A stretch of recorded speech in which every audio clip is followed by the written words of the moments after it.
And we should be live now. With no problems. Just got to actually get the right screen open. There we go.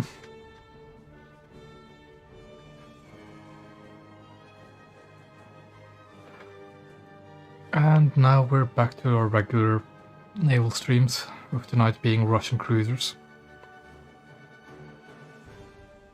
It should be right, I think.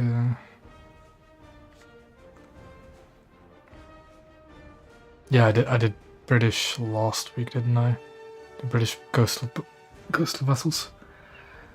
It should be a blue water stream now.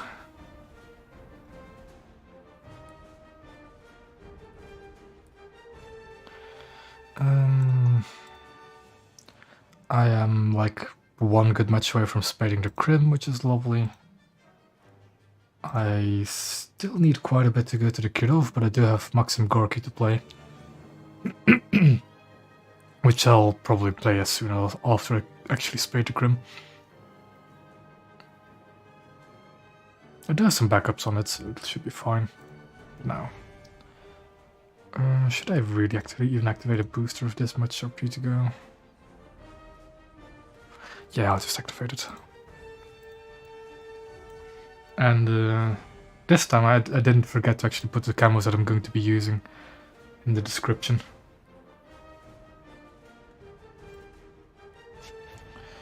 But now on to the actual battles.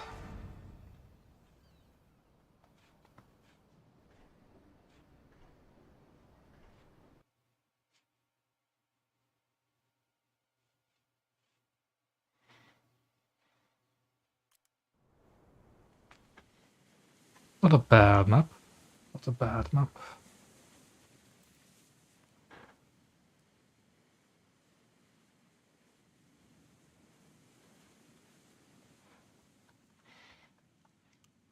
Objective is going to go... My usual objective on this map is to go for B, because I do like close range fighting a bit more, and C is just a bit too open. Especially from enemy spawns. Full up tier, oh boy.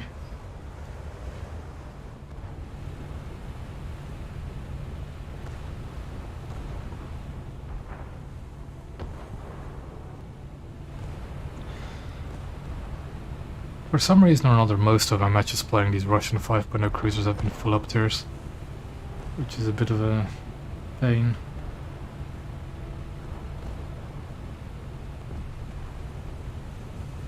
Because they're not actually too bad when it comes to cruisers. It's just that they really cannot handle up tiers.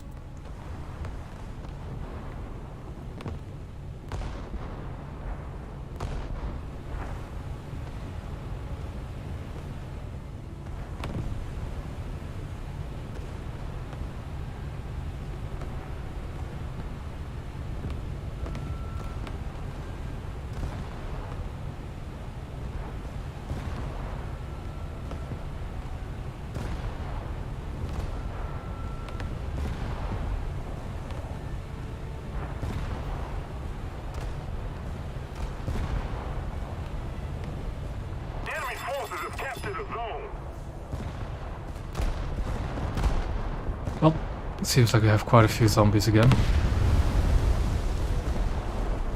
Another telltale sign at this Belfast next to me is a zombie is that his front turrets are aiming at something, but his rear turrets are still in a neutral position. The chat should be working here though, I think you should be able to see it now. Let me actually double check in my... Yeah, it works. I need to tweak. I messed around with sounds for something else, so they're now a bit loud. Probably need to tweak it a bit. It can go down a bit as well.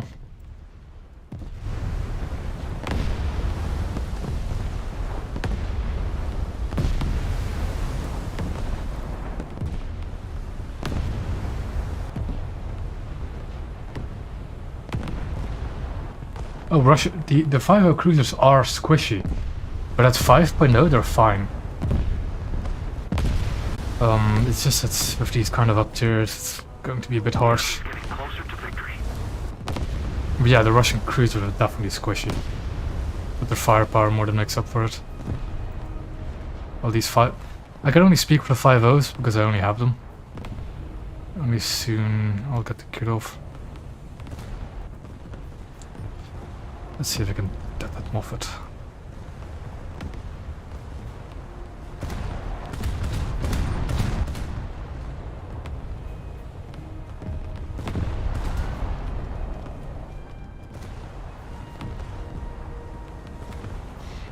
Close, but not quite close enough.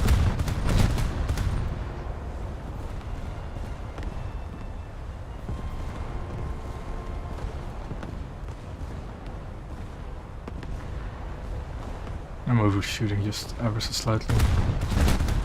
Also, I think the Krasny Kren, the thing I'm sailing right now, is probably the ship where you can really notice the firing delay the most. Yes, I got the Gorky. I got the Gorky when it was around. I didn't get the... what was the Voroshilov I didn't get, but I do have the Gorky. So I'll just jump into that after I'm done sailing this ship.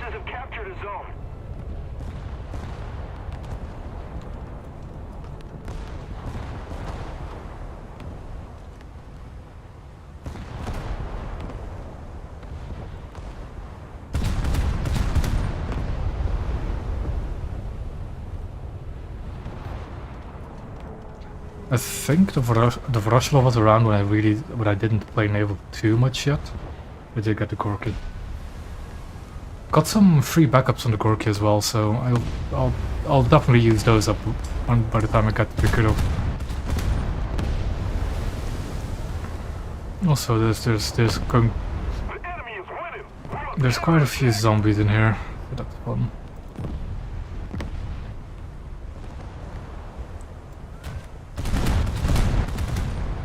Although I think it must have been a coastal vessel at Captain B, wasn't it?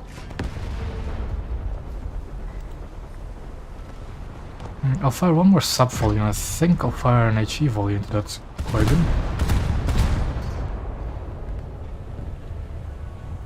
He's quite low, but I did see too much damage to the superstructure in AA. So I'll see what an HE volley can do.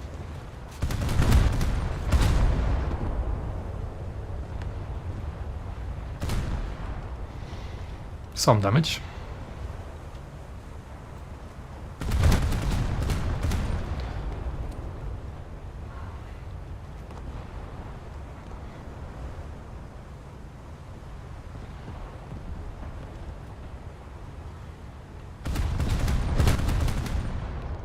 Now what do we have here? Belfast, okay. So it seems that that Belfast seems, yeah, Belfast dead. Ooh, smoke screen up ahead. Nothing visible though. Upload HE again. Oh, there we go. 1 to 3k, eh? Probably enable my AI gunners again. Hull break. Good. Load the sap again for the Moffat.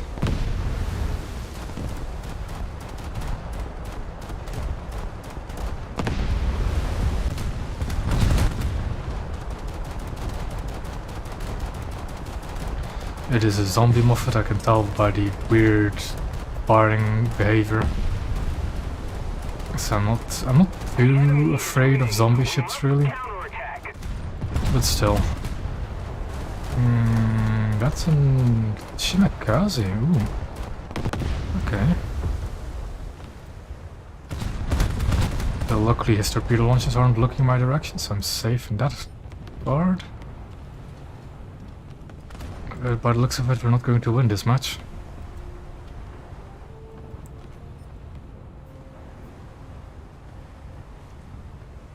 You can detonate Omaha class cruisers if you shoot the front magazine, but I think you need to be at range for that to really work.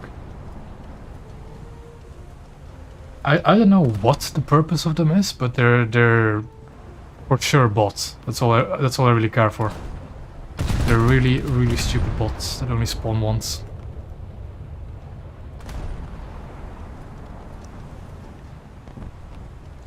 Funnily enough, I played a few arcade matches recently, I think.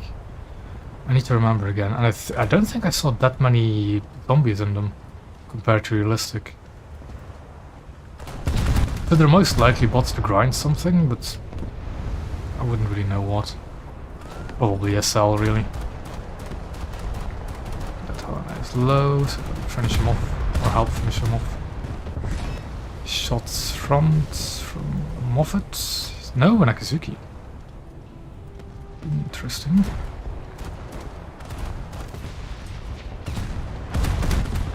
I'm loading the HE just to deal with the Nakazuki's turrets. More than anything.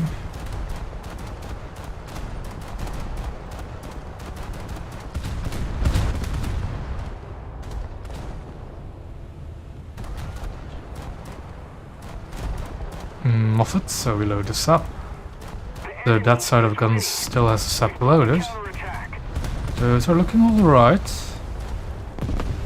And those were alright, as usual.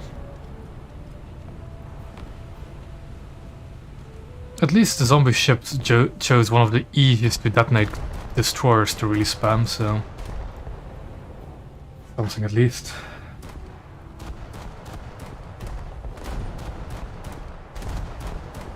Moffat, but he's behind cover, so I can't detonate him. Our ships are on C and they're decapping it. Good. Those are both dead, so I just need to decap B. And then go to A. You know what? That's something I need to put in stream overlay for. The amount of Moffat deaths. But I'll have to look into how to actually put that in. I think yesterday I experimented a bit with stream overlay stuff. So, and I completely forgot to actually put a Moffat detonation counter in. But I'll definitely have to do that. Maybe after the stream. The Allied forces have captured a zone.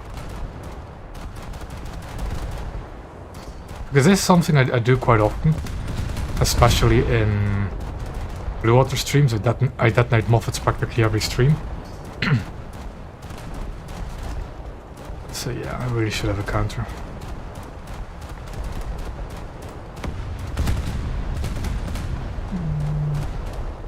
So yeah, they were a bit forward.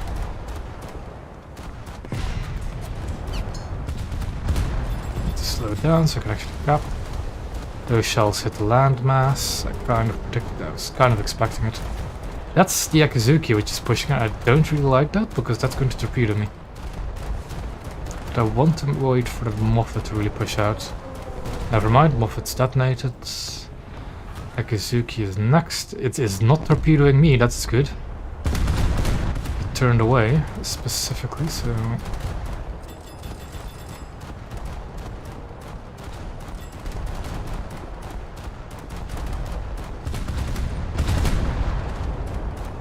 Yeah, that's nothing dead.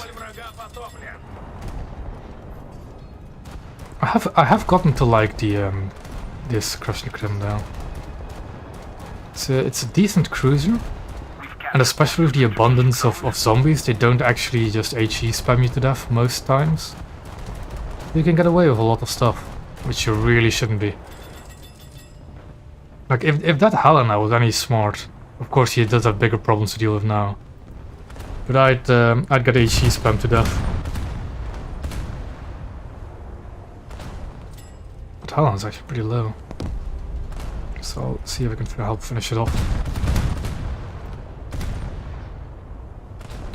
Like, the annoying part about the fact that Helenas are most of the zombie cruisers is that their engines are really difficult to hit, especially at close range. And that holds a lot of crew, which is so important to actually kill them. I just think this thing has been hammered quite enough so I can just crew kill it like that. Ooh. A London. Oh boy, an actual player.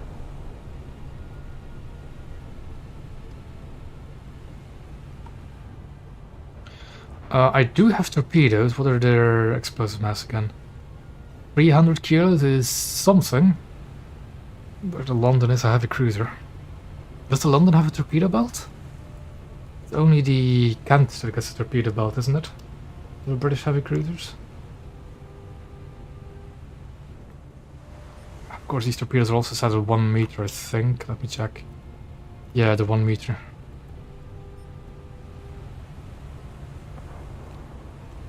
That London also just seems to be stationary.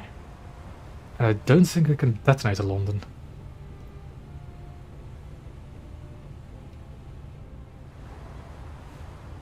Though if it stays stationary, I'm just going to launch a torpedo spread at him.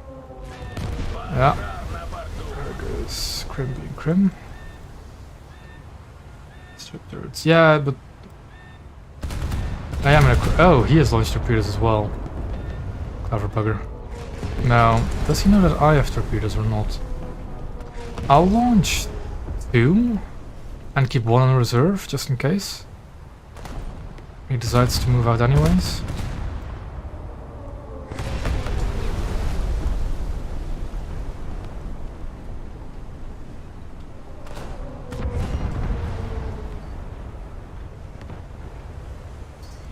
If only I could actually hit these turrets. Because he's doing exactly what you do against a Crim, and that's spamming high explosive. And knocking out all of these open gun mounts. Which is a royal pain in the neck. He's moving, so he's probably going to dodge my torpedoes. The thing is, I'm kind of out of his firing range because of all these buildings. So I'm just going to turn towards A, really. Target ahead. Target ahead. Drop torpedoes. Come on, guns, rotate. I should take control of the tertiaries myself.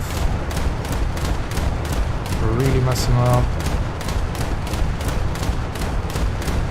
There we go. I'm going to eat a torpedo.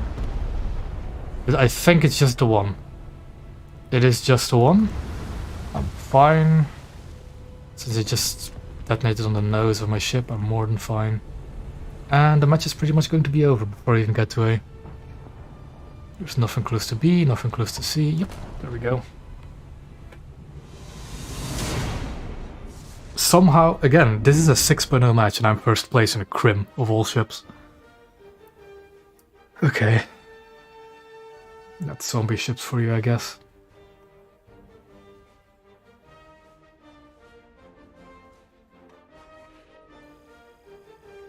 More than enough RP to spade my Crim as well, so it's on to Maxim Gorky.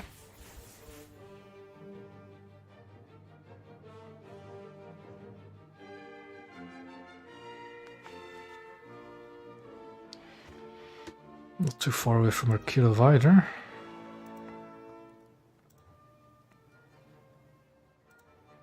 I personally don't, really. I haven't recently played ships with scout plates to begin with, and even then I don't use them because I do not like losing control of my ship for even just a few seconds. It's the same reason why I don't use a shell cam. I want to be at my ship at any second, because when you go away from your ship, right, the AI is absolutely useless. I have seen. I was in my own scout plane, and I've seen my ship not shoot at an aircraft because I was in a scout plane. It is. I just don't trust it enough. Now, Maxim Gorky. Yeah, that's the cruise slot I want for it. And I do also have a skin for it already. I picked it up yesterday before I started. And I do want to improve that crew, but I can't. Damn. Let's see.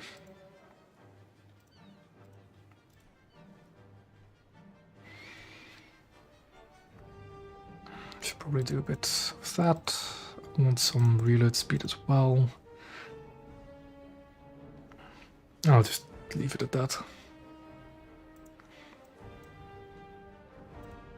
I have played the Gorky before, but I only got parts on it, so we'll have to see how it goes. Where are these mounted again? Ooh, center mounted.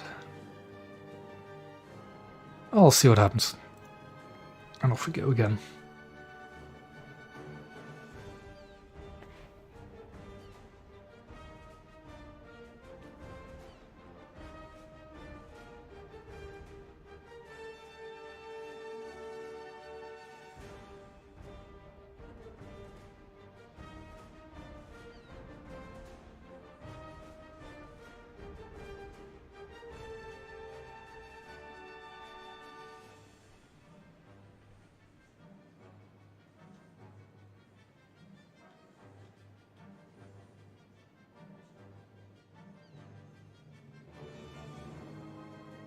Yeah, that is normal. Hugo is a glass cannon. Cruisers can and will detonate a Hugo. Especially with the new plate mechanic making it even more vulnerable after a while. It's just...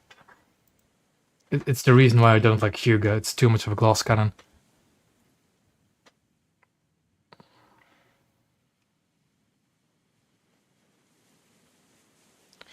On this map I prefer going like to A, because it's a very sheltered area, and actually I say camping, but staying there is a really nice position to actually protect A and cover B.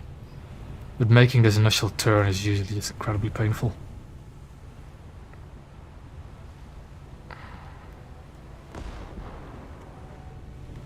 This is quite a nice camo for the core kit though. Yeah, there's Kai.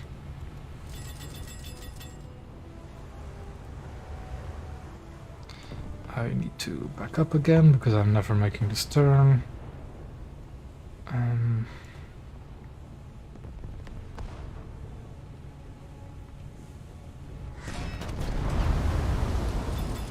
Oh, you're... Oh, god damn it, Sky. Please, I only have parts. I wasn't planning on going to B anyways. God fucking... Why are you always on the opposing team? That's what I don't understand. It was an accident. Sure. Sure it was. I'll be fine if I just accelerate out of here.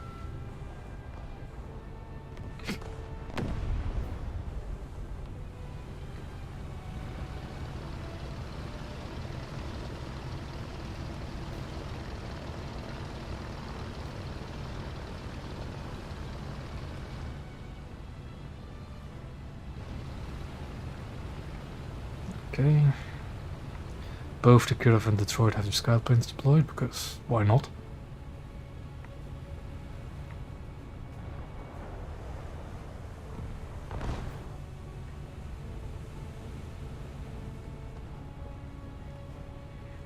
God damn it.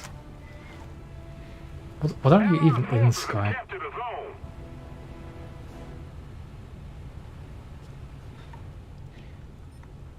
I mean, I guess I'll find out if you're in some sort of light cruiser. Okay.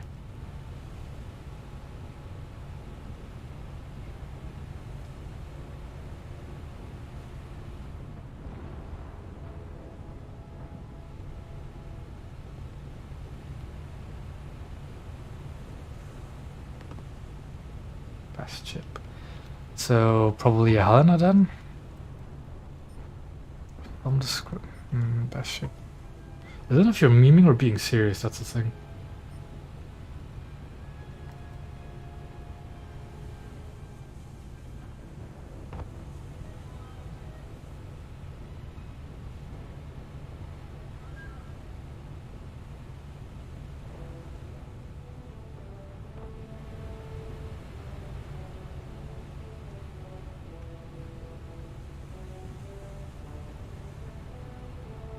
We're ahead of the enemy. If you say... I mean... I do actually kind of like the Yubari. Even though it's incredibly shit. Still. The Courage in the Russian tree, the Eugenio and the Italian tree is... it's something. It's an Italian cruiser. I don't have it myself yet, the Italian tech tree Eugenio di Savoia. Zone. But I haven't heard too many good things about it yet. I think the Zheleznyakov is probably the best cruiser there, but of course they're a bit pricey.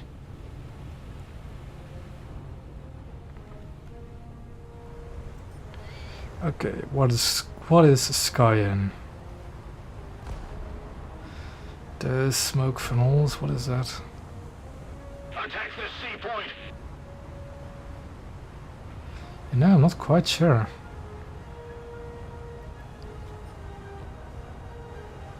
Oh, he's in Genoa di Savoia. So he was memeing when he said the best ship.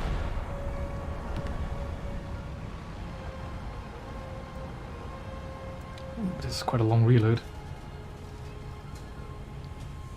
Ah, yeah. Oh, the Sverdlov is...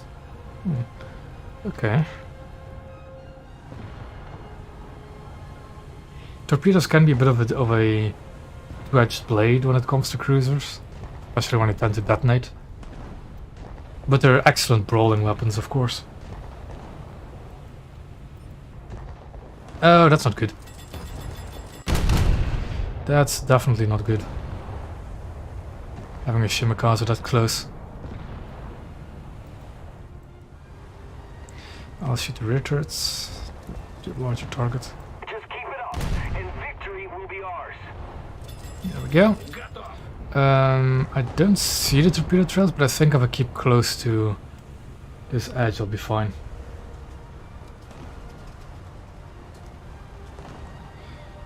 I don't see the torpedoes, but I definitely... Oh, there I see some trails. Yeah, I'll be fine. Oh no, one directly ahead of me, so I'll turn in here. But I should be fine, really. Even if I go straight ahead, I should be able to dodge a torpedo. That Detroit, on the other hand, if he keeps on that course... There we go. Now he's avoiding it. I think the Voroshilov is the same, yeah. Same class of ship.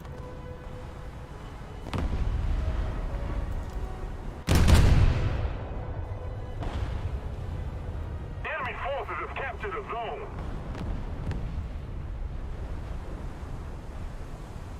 It's a cut-off class, basically. The cruiser's armed with 180mm guns.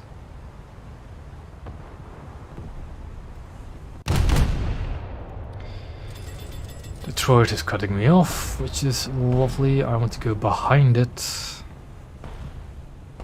So I'll just... The mobility of this ship is quite decent, though the turning circle is a bit large, but you expect it from a long ship like this.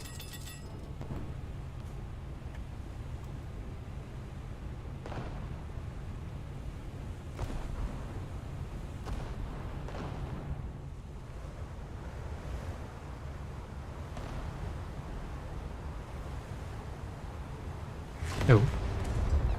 Most of the zones are taken by the enemy. Sky? Is it you shooting me? Or are you shooting the Detroit?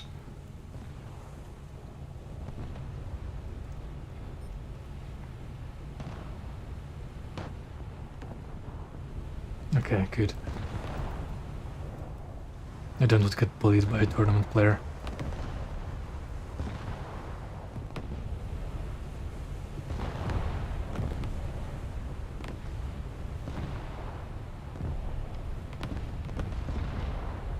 The forward firing arc of the rear turret on the ship is quite good as well. Allows for decent angling.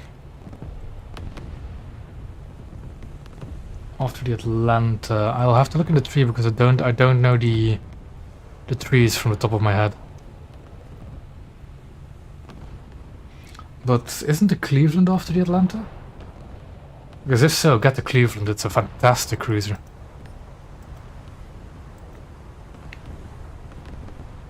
I liked the Cleveland more than I did the... I liked the Cleveland more than I did the... What is it called again? The Brooklyn. Just I don't know why, but I just like it more.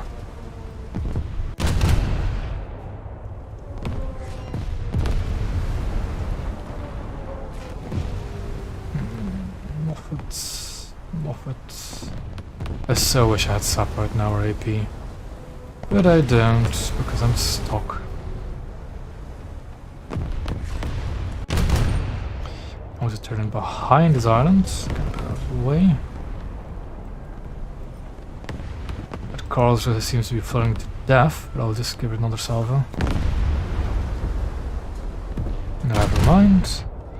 Literally as soon as I fired. Oh, that's a fire close to my secondary ammo. I don't quite like that. The enemy's getting closer to victory.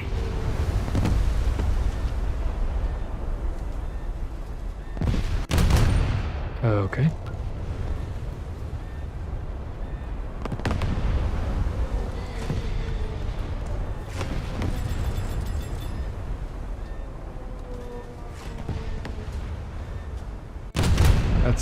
That actually looks alright when it comes to lead. But a bit too short still.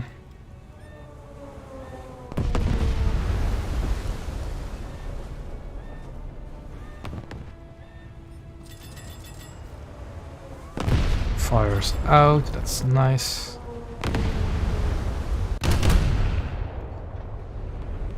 Still have to get used to these guns though. Kind of high velocity by the looks of it.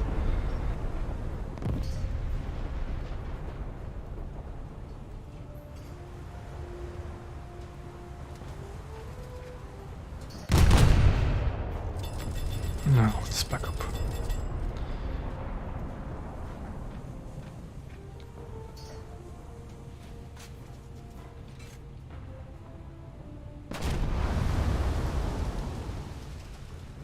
The Soviets didn't have heavy cruisers.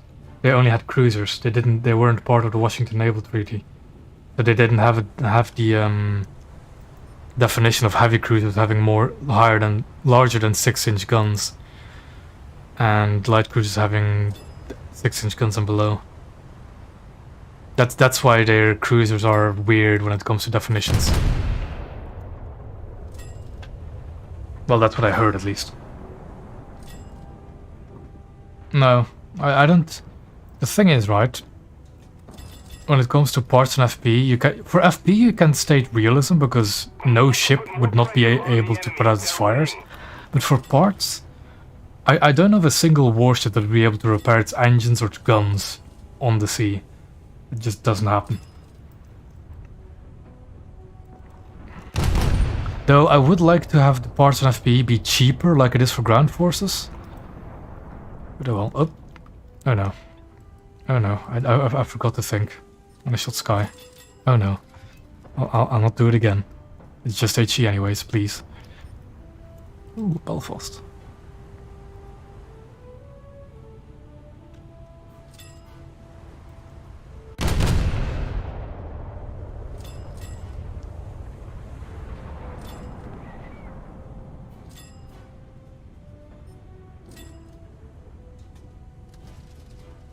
Depends on where the fire is.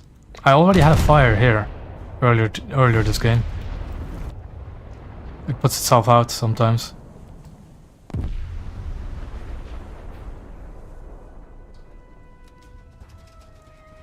If the fire was on one of my main guns, I'd be more concerned. Also, there's an aircraft incoming. So what I'm going to do is I'm going to go forward out of line of sight from most enemy ships and focus on that aircraft. It's a Heinkel 111, okay.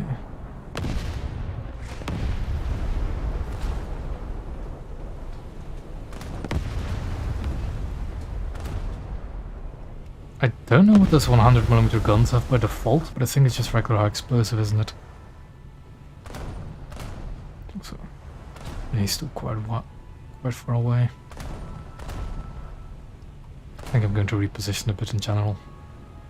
Get behind this corner right here. If we don't do something fast, What's the turret rotation the like? enemy will win. A bit slow, but it's still stock.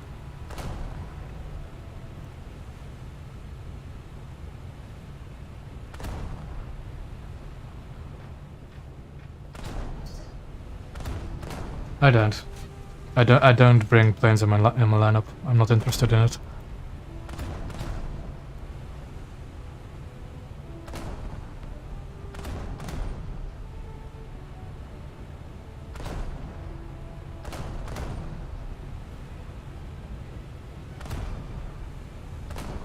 The thing is, right now I really should be moving on A, but because I don't have any kind of armor-piercing shell, I can't really deal with anything. So I'm just going to get absolutely hammered as soon as we go into the open.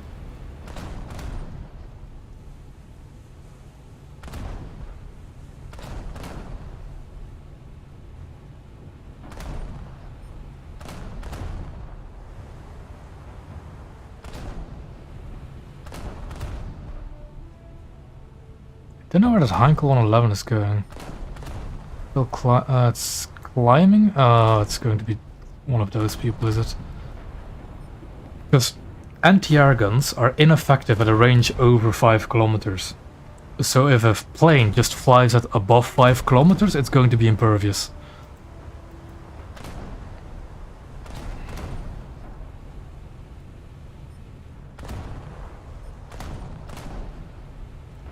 I'll try and make a move onto A. Don't really have time. And at least this ship is quite fast. Though that's not really what I wanted to see. 2 cruisers. There's something much closer. We need to put more pressure on the enemy. They're winning.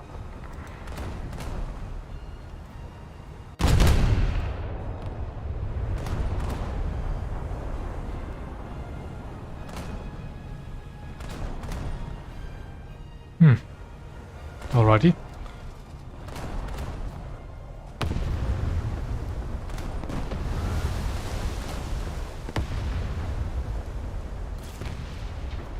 Don't see torpedoes in the rack, so I can't detonate those. I can at least knock out the turrets a bit.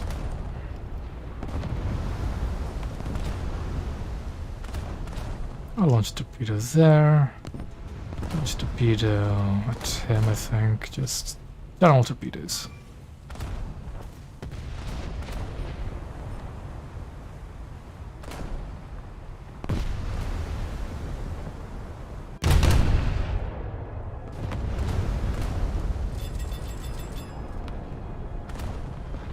We're capping C as well. We might be able to do that in time, but I don't think so we will. Oh, we might. We might. And we stopped capturing C.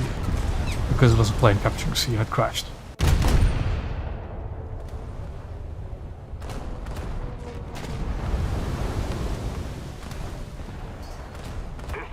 And yeah, we just lost the complete.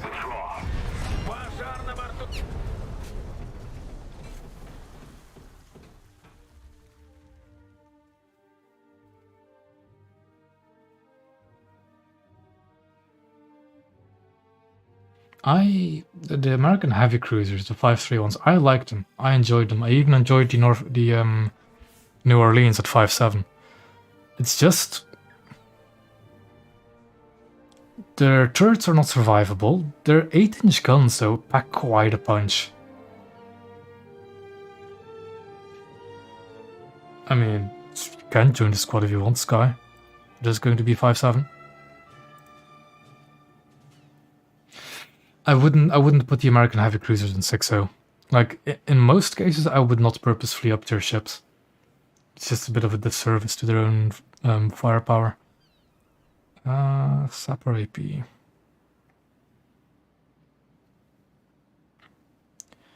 I think I'll go for AP just to deal with more cruisers.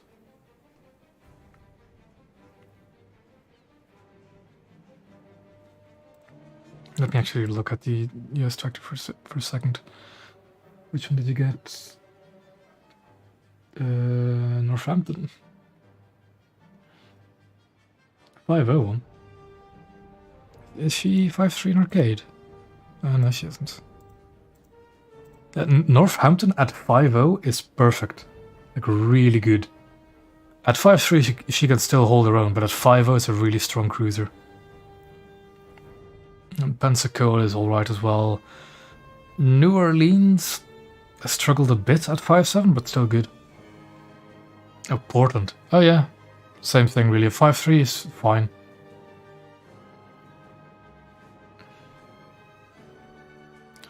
I'll see if I can fight Sky. There we go.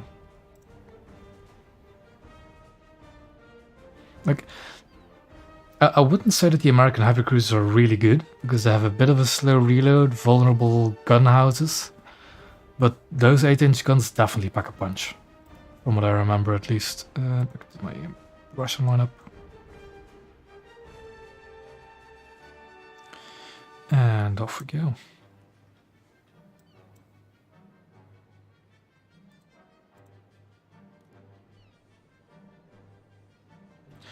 I think after I get the AP, I'll get the HEVT for the 100 mils. Then I'll get the SAP. And then probably survivability upgrades, and we'll see from there. Also, how far am I from Kirov? Ooh, 2 battles, I think. 2 more battles and I'll have Kirov.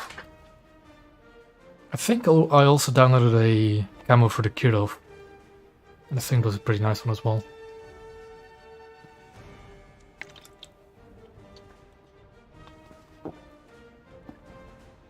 Oh yeah, the American destroyers are very fun, especially the Fletchers.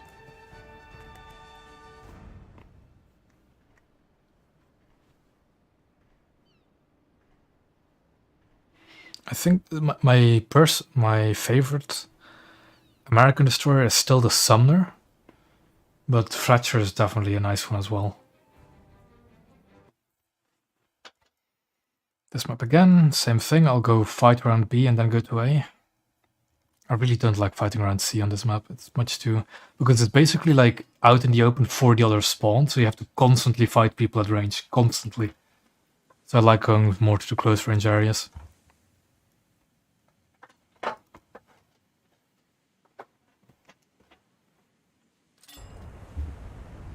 I did spawn a bit far out, which is a bit annoying. Ooh, a tiger with a camo. You don't see many of those.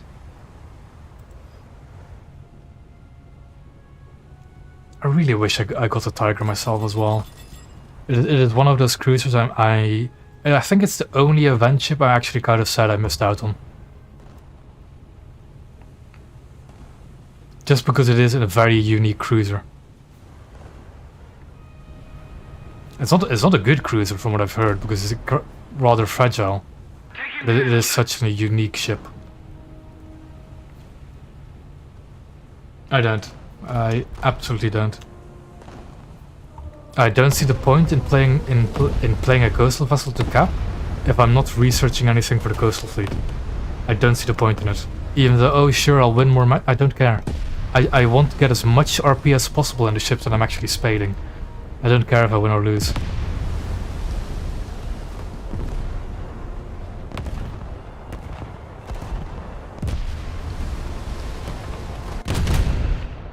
Like genuinely, I do not care if I win or lose a battle. I just want to have a good fight.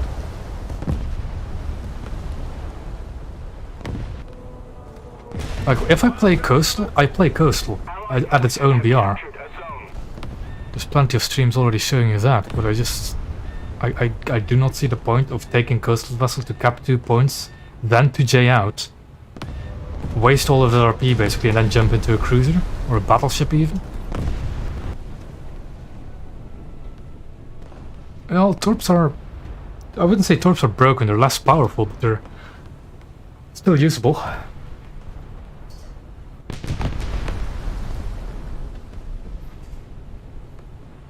The Mikuma is an alright light cruiser. It's not the best, because those 155mm guns don't have a kind of poor angled pen, I've noticed. But they're decent. You just have to pick your targets a lot more carefully. Oh yeah, exactly, like, that's also the thing, right? If I really want to get a cap like that, I'll just use a scout plane if my ship has a scout plane. Of course, most of the ships don't have a scout plane, but I really don't care. I just don't.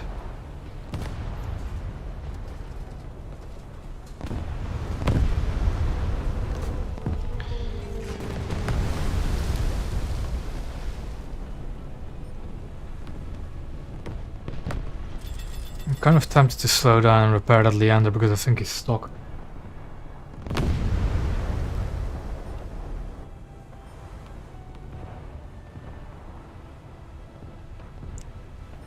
It seems the Leander is also slowing down for some reason. Or is it just me seeing things? No, he's slowing down as well. Well, I'll just reverse really. I need to get to an objective and fast. I only really played Mikuma because the Congo was new. And I played Mikuma a ton to actually grind stuff, and it's kind of enjoyed it. Kind of enjoyed actually revisiting a Japanese cruiser.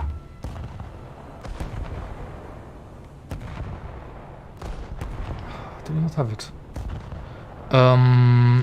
Sky, if you're fine with just like using the squad chat or the stream chat to use, because it's a bit odd to like talk to the squad and to the stream chat at the same time. So if you're just fine with using the in-game chat, will be... Hey, thanks. No.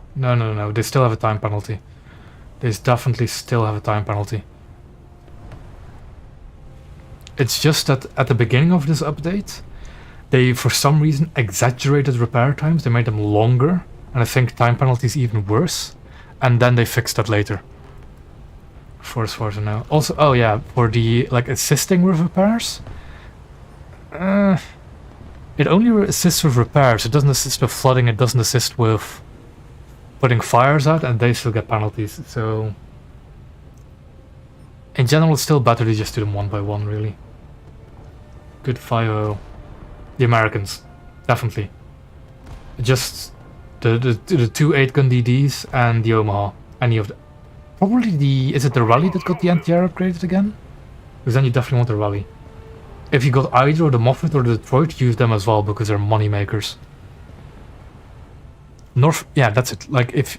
My ideal lineup would be Moffett, Detroit, and Northampton, because I don't have the Davis.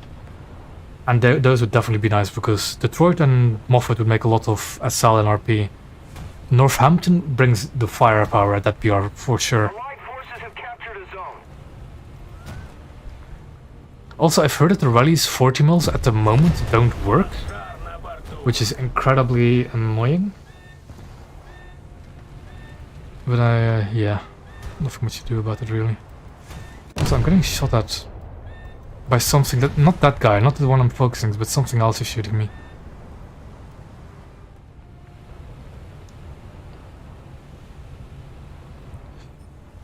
Oh boy. Oh yeah, the Phelps. I keep forgetting the Phelps is a thing, really. I never played. Literally, I have never played World War mode. Not the proper one. And I really should, but I just can't be bothered, really. Thank you very much. And I've never heard good things about World War mode either.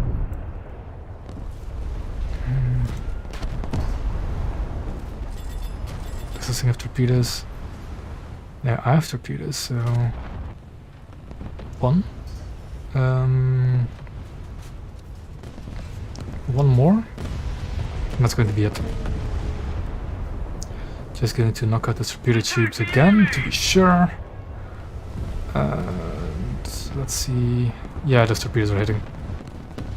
That's one, and the second one will kill it. There we go. Excellent brawling torpedoes.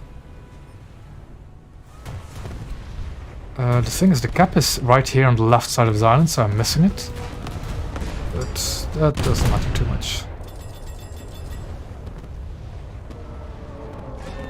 Ah, I don't have any tertiary guns. Allied forces have captured a zone.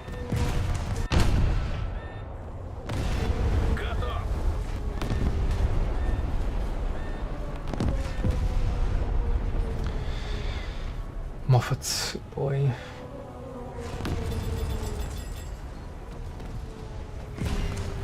Just knock out the front turrets with the 180mm HE. Knock out one of them at least.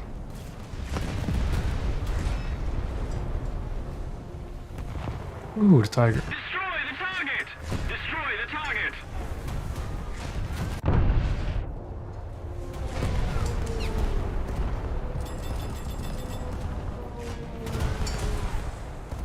Is it a Hawkins right here in front of me? It is, isn't it?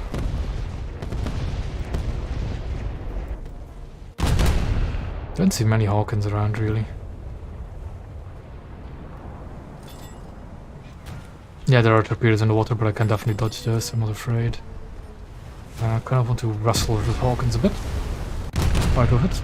Those are going to... okay, those are fine. Tiger's capturing B, so I don't have to be worried about it. We're losing C, but I'm not too worried. I have knocked out every single gun of those Hawkins. I need to get out of here. Why am I going full reverse? It's because my bridge is knocked out. Oh boy. Hawkins detonated. What am I being shot? Wilkinson, that's probably the thing that's spamming me, but I can't shoot at Rhode Island.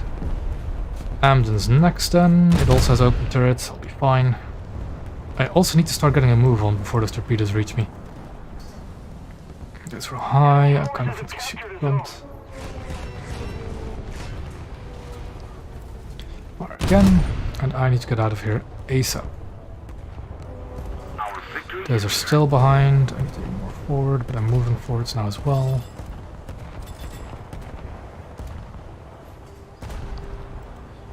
That's a Dido or something? Hold on. It is a Dido, okay.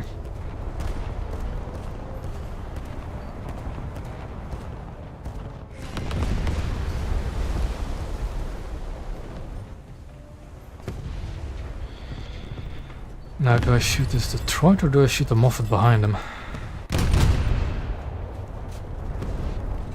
I'll shoot the Detroit, it's almost dead. If I just shoot the rear turret group a bit. Rally has better anti-air. Attack the enemy. I think, yeah, the Rally has better anti-air.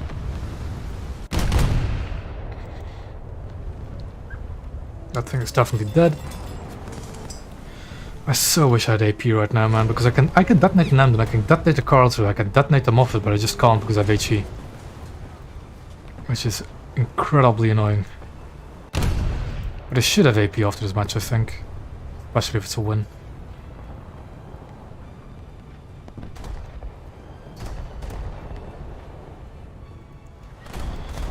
Wilkinson... Let's see. Let's see that Wilkinson has the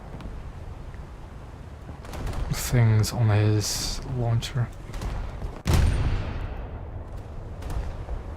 It had some kind of ammo.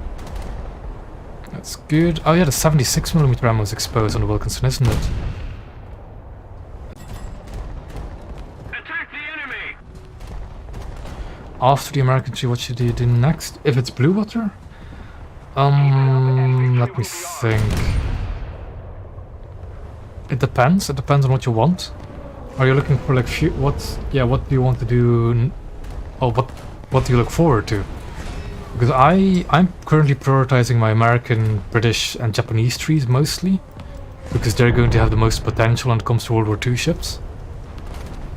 If you want to maybe future-proof yourself for modern ships, Russia is also a good idea. Good cruisers. Germany is alright, in my opinion.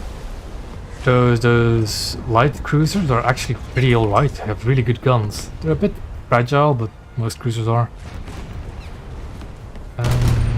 Is stream lagging a bit?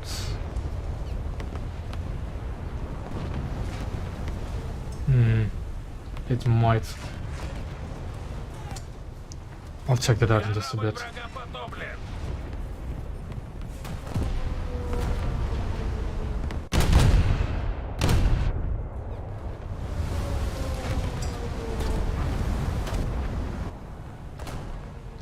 We're losing A, but I'm about to enter C, so it's not too big of a problem, though I am almost dead.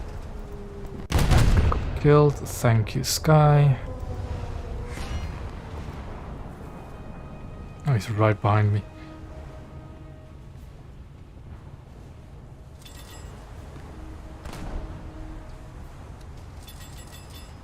Ooh, nice.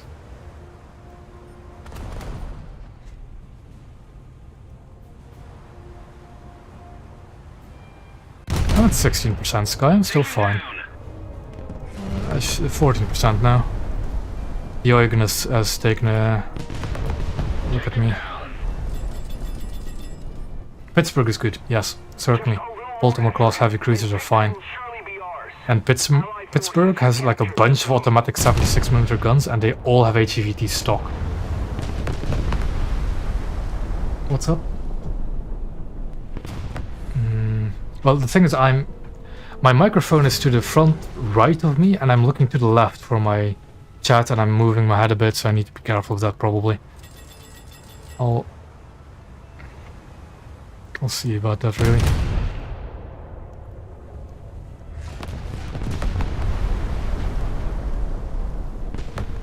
Nope, I didn't mean to alt tab here, I need to alt tab here.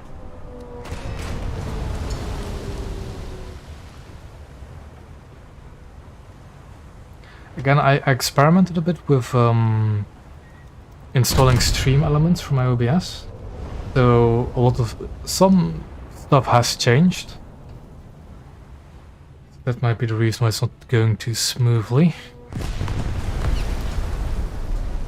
So it should be alright.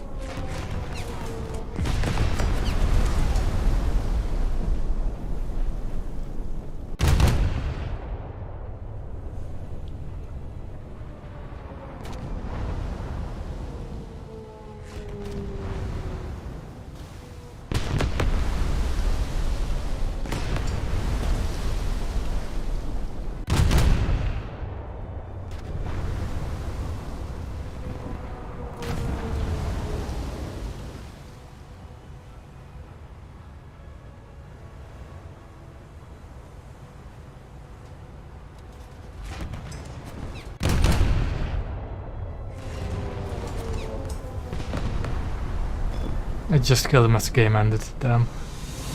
Oh well.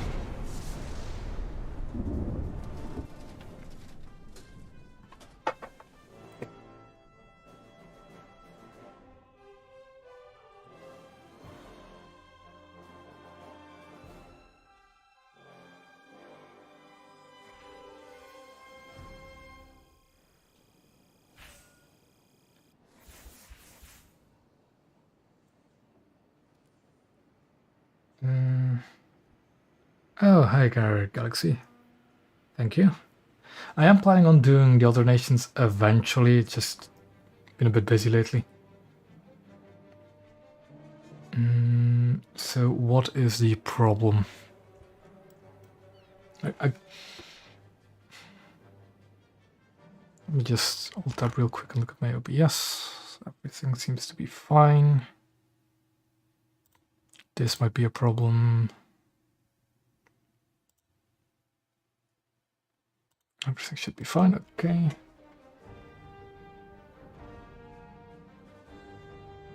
So please tell me if there's like any problems with the stream. I'll try and fix it.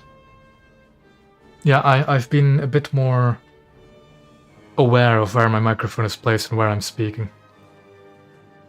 Stuttering is...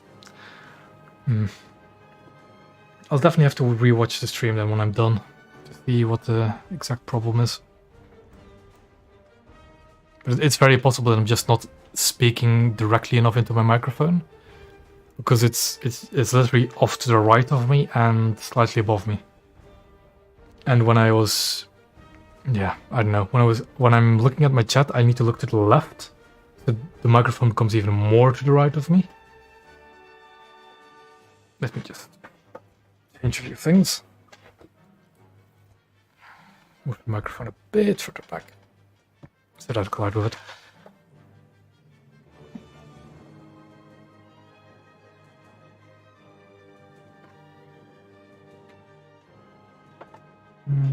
The American naval tree is definitely the best to go with first. It's incredibly beginner friendly. The only rough bit is the Clemson, but other than that, the American tree is definitely very beginner friendly.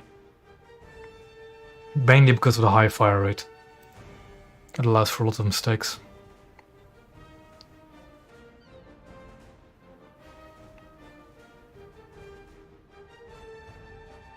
To be honest, the big three in general are kind of good beginners. Like the German destroyers are surprisingly good, though they have their weaknesses because all of them are open gun mounts. And they have vulnerable, like, above waterline ammo storage. The Russians are also really good destroyers, but they're a different kind of playstyle compared to the Americans and Germans, really.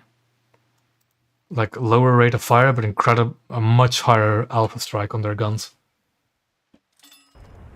But I definitely, if you're new to naval, I definitely recommend going with the Americans for blue water.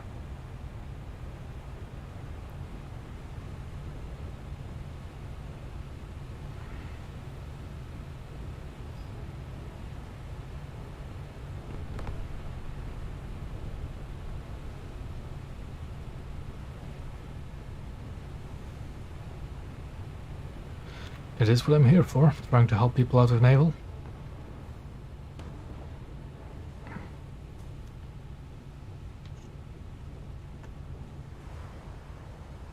How fast does the Ojanu actually go?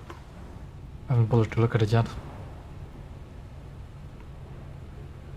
Oh, the waiting times for Naval are always pretty short actually. I never really had too much problem with it, but also remember the how do I say, the zombie ships have definitely shortened it a bit. Although it's kind of annoying, it is the truth. They saturate the matchmaking heavily, especially in realistic battles. Personally, no. I've spaded the Akoma and I don't want to do it again. They're incredibly bad ships.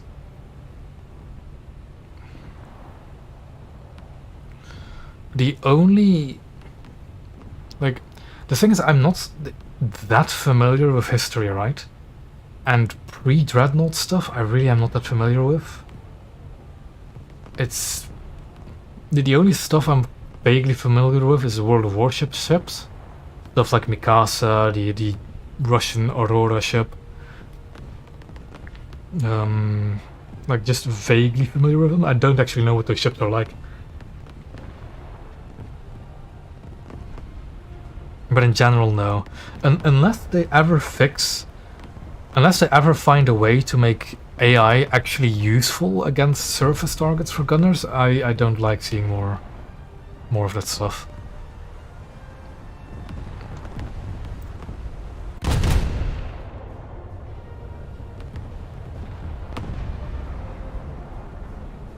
Because like that's one of the most annoying parts of playing the Akoma, right? You have so many secondary guns, and they are next to useless. Though you can of course manually control them, but it's not the same thing as just seeing all of your secondaries open fire on a target and actually hitting something. Allied forces have captured a zone.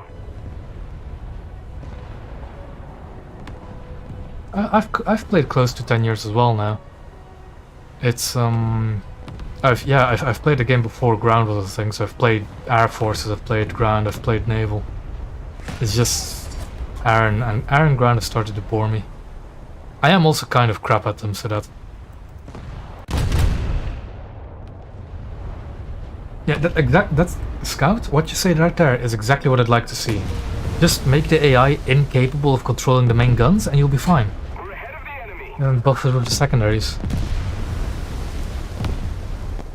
Oh yeah, I know.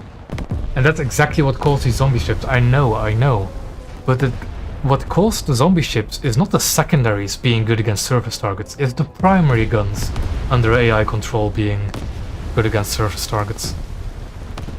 So they just have to somehow make it so you can disable that. Make it so that the main armament under AI control is not accurate against surface targets, and you'll be fine, really. Or I think you'd be fine at least.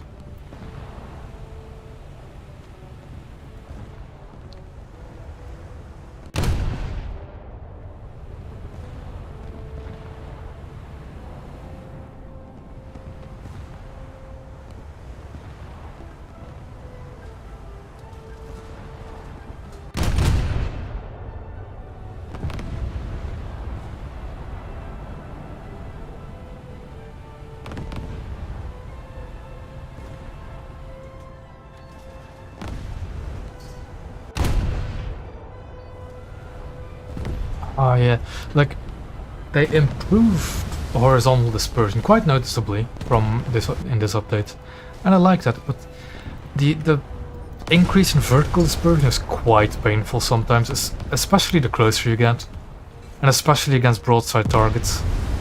It's like they improved one side and they immediately made the other side equally as worse as it was before the update. So now instead of missing left or right of the ship, you miss up and down of the ship. Which, to be fair, is a bit more realistic, as vertical alignment of guns, I imagine, isn't that precise. Still, it's a bit annoying. It's annoying from a competitive viewpoint, really. No, it's enabled for squad mates, only squad mates, but not random chat. Like, if I press tab, nothing happens. I can only type to squad mates. It has been for a while now that you've been able to do that again.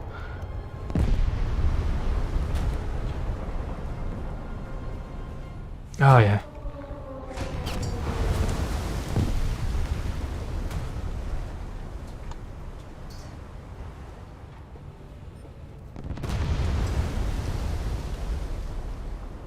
Oh, I do. Funnily enough that you mentioned the old hangar music, right? I used to have a sound mod enabled that played the old hangar music, and for Weebies, what is it again? Battle Stations game mode test. I actually participated in the last test you did months ago already, and I recorded all of it. I recorded all of it, and just left the video unlisted and privated. And I funnily enough got a copyright claim because of that old hangar music. I think that's also the reason why they don't have that hangar music anymore. So yeah, that video isn't public, that recording isn't public, and I still got a copyright claim on it. But I'm not even monetized as well, so it makes it even funnier. But it's like, I probably should actually public that video, because it is kind of it was a fun test. But I probably need to rewatch it and see what it's all about in the recording.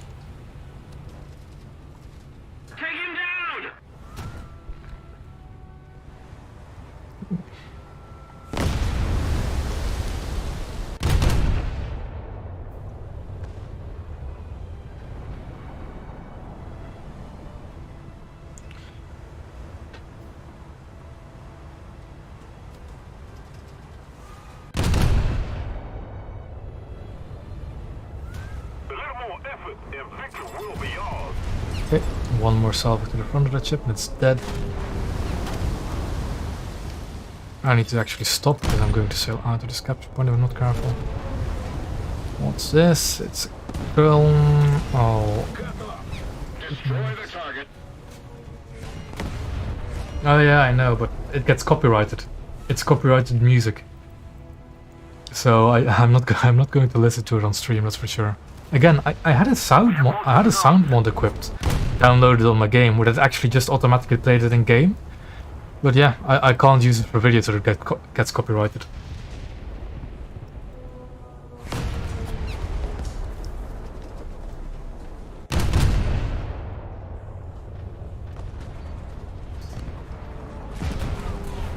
I'm losing all of my turrets.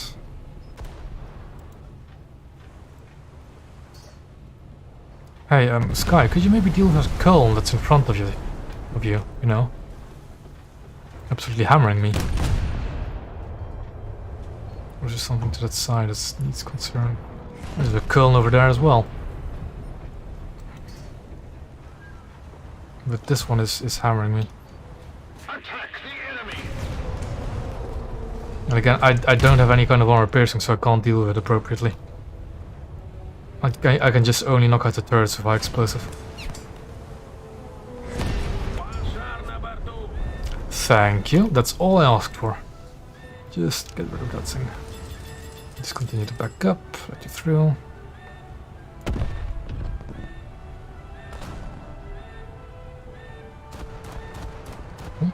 Another zone captured, we have the advantage. Yeah, a player and not so much, okay. Attention to the designated grid square! Let's keep the pressure on. Victory is close.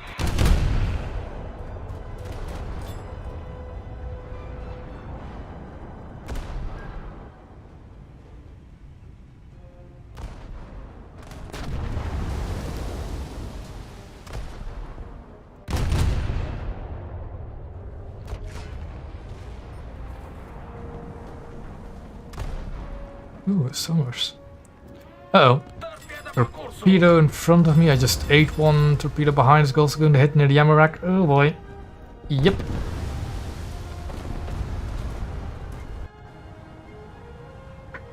Yeah, but Trick, that's against aircraft again. That's a different thing.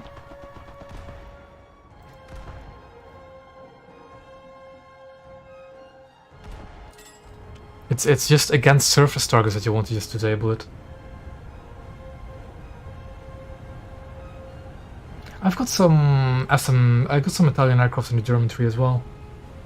From way back. Not all of them, sadly, because there is one SM-79 Sparviero that I don't have, I think.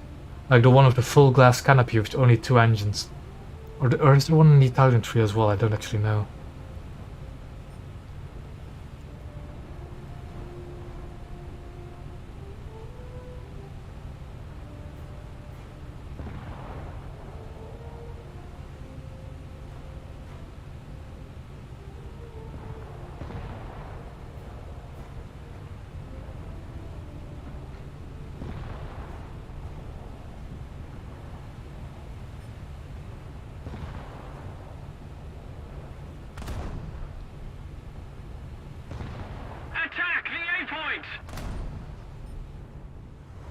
Roger that. Keep it up, and victory will be ours. Need to turn down the radio volume just a bit. There it is. It's a bit loud.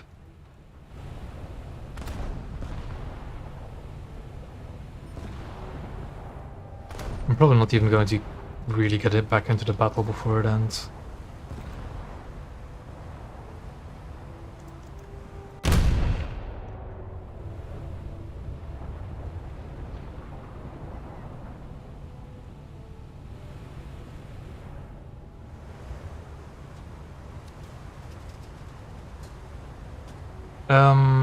Davis. I mean, yes and no, depends on what you really want to get. It's a decent grinder, definitely a decent ship, but it's not the same class of 8-gun American destroyer as the Moffat. It is a Somers, not a Porter, and the Somers has an even bigger weak vulnerability for ammo detonations because the frontal ammo is also vulnerable. But in general, the Davis is really not that special. If you already have Moffat and Detroit, it's going to be fine. But if you really want to get a three premium ships at 5.0, then get the Davis. But it's really nothing that special. Then again, do you really want an event ship to be special? Like, I for one actually didn't get the Davis. I didn't grind enough wars on it to actually unlock it. I only got 1 victory point for the event. So I'm going to get the Electo, which I kind of wanted, so that's fun at least.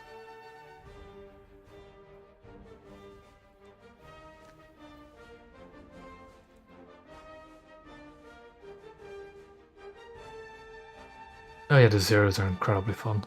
I love all of them. Though the more recent, like heavier Zeros I really don't like. But the A6M2 is I think my favorite. Is that the one of the clipped wings, the A6M2? I got the kid off, yes. Yes. Order, yes. What crew do I want to put it in? Put it in Tashkent, yes. Well, next is Chapayev. Got the AP, I'm happy with that. I'll get the VT first for ATR capability. And I did have a camo downloaded for Kirov as well. I think that's pretty, yeah, a more subtle one compared to the one blue and white of Maxim Gorky. But still, better than the default. A lot of us just play naval. Play premium destroyers like are probably the best.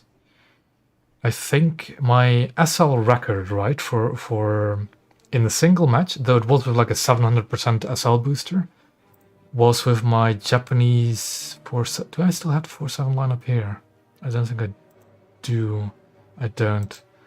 But it's like my 4.7 Japanese premium destroyers, and I earned, yeah, like 700,000 SL in a single game. Just play a lot with premium destroyers and do decently well on them.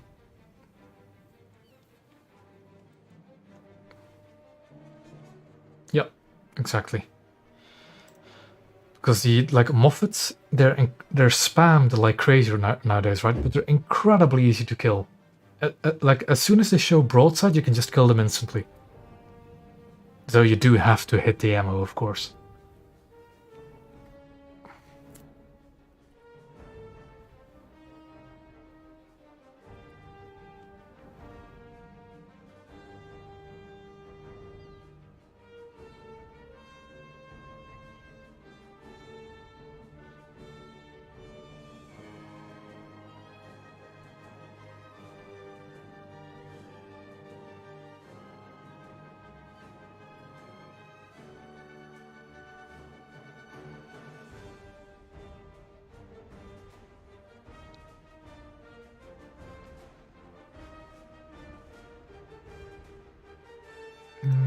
Kirov is researching parts first, yeah. Like, look at the research difference in Kirov and my Maxim Gorky, right? Triple the research cost for parts.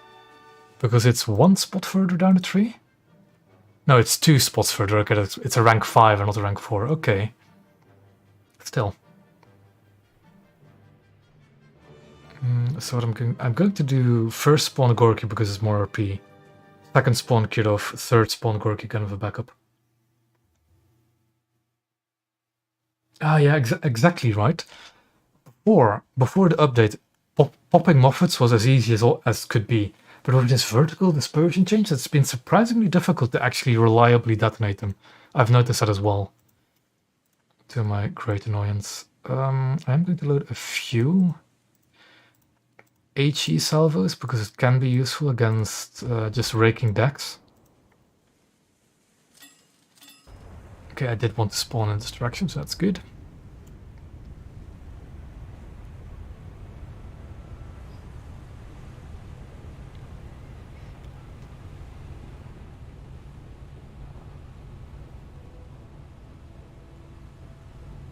Looks like a 6-0 maximum game again. I will say, ever since the BR change, and now of course the incredible amount of 6.0 bots, 5.7 really does not fight battleships that often in my experience. Like, I remember spading all of my American cruisers at 5.3 and 5.7. I mean, I still got a few battleship matches, but not nearly as much as I used to have with 6.0 battleships.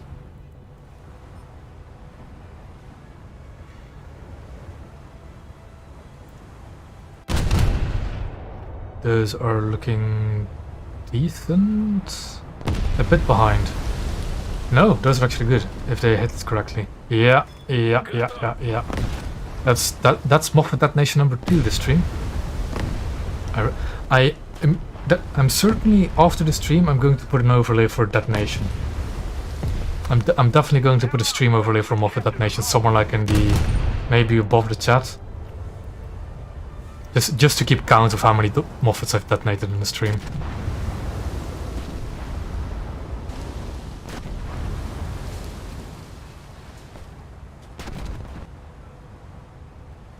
Most of the zones are under control.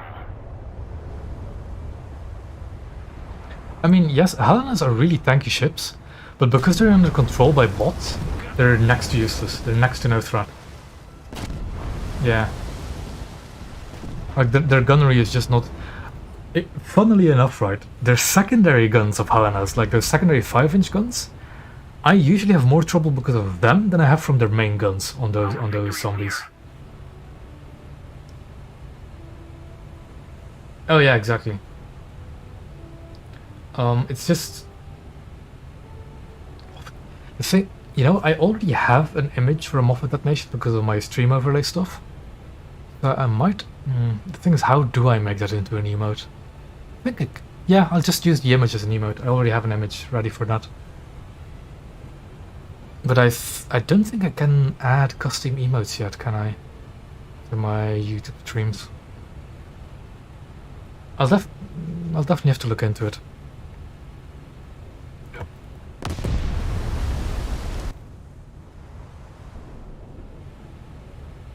Oh yeah, exactly. It's having like a sneaky actual player Moffat or Helena in them makes you realize again how dangerous those ships can actually be if they're played competently. I shouldn't actually repair this. Then again, it's just like a rangefinder, I think. What am I getting shot from the other side of the map, excuse me? Oh yeah, exactly. The sap is definitely a bit better. 600 meters, Grand Admiral. The Alpha anti-sap rocket is the same as on the Isuzu frigate. 600 meters the maximum range. It is incredibly poor range.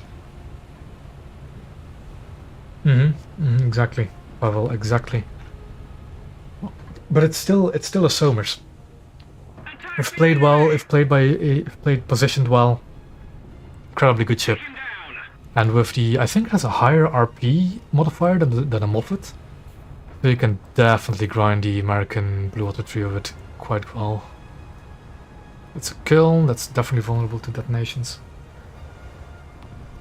So we aim for the rear magazine. That's alright, a bit behind. I want to aim a bit more forward. The reload is a bit long on this ship. It is a bit more of a heavy cruiser than a light. That's looking good, that's looking very good. Are they low enough? They're not low enough. No, let's try again.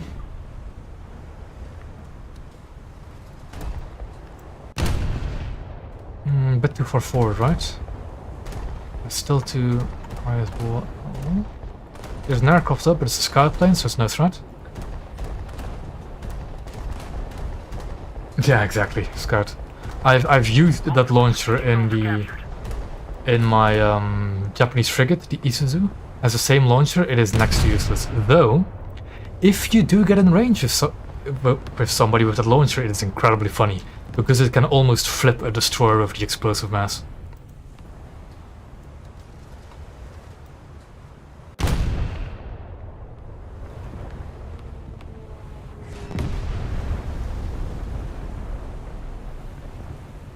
Yeah, the Russian rockets are much more long range, especially on the SKRs. They would have more success with them.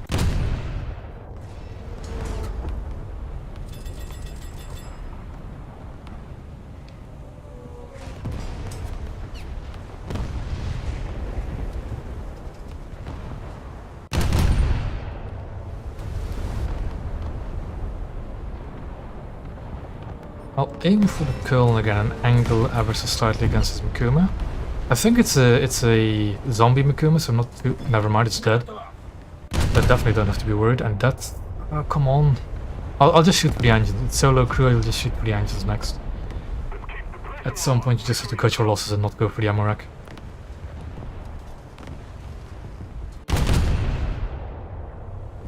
%, only hit one engine. Sap would have been really nice here because of the larger boom. Oh well.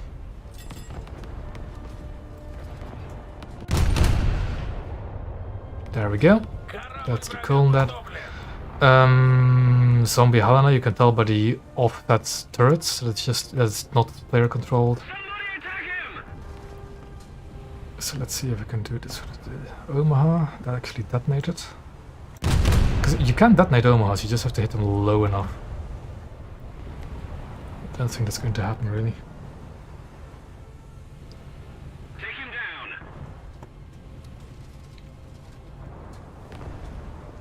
I'll see if I can detonate this Helena a bit. And there goes one ready rack. Go for one of the rear ones. Next. Somebody attack him. Let's see where the Tashkent is. I don't really have line of sight on him. There goes one of the ready racks in the rear of the Helena. Front two turrets and... still.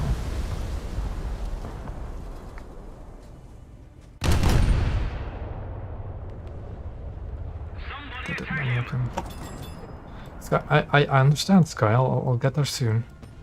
Jesus. And again, they don't have a clue what their teammates are doing. Generally, our entire... Look at the scoreboard, right? It's me and my squad mate have 7 kills between us. The rest of our team has 1. Look at it. Look at it and weep. I don't know the German destroyers off the top of my head. I'll have to look it up. Which one is better? Yeah. Pavel, I know. Yeah, because I think you just need to have the impact angle to actually reach the magazine. Oh yeah, exactly. Sky is in a coastal vessel, and he has triple the kills the rest of our team has.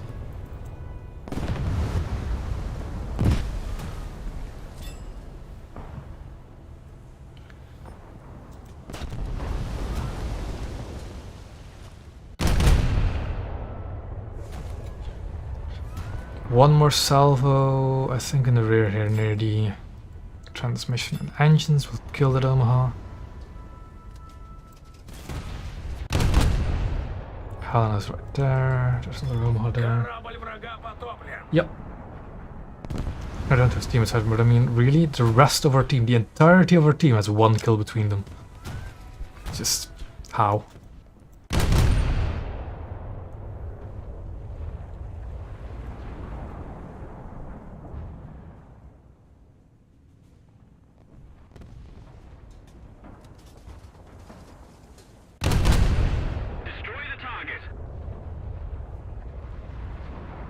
What's the enemy team like for kills? Yeah. Similar story, really.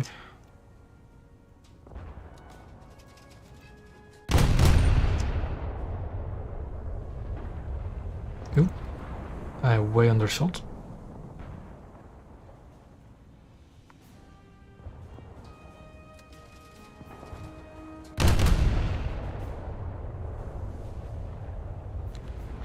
The guy, like these zombie ships, right, are kind of really annoying to play with because it doesn't give you any sense of threat when you're actually playing. You don't have to be careful, you don't have to be just, you don't really have to, I'm sitting broadside onto an Oma, I'm sitting broadside onto that Moffat and nothing.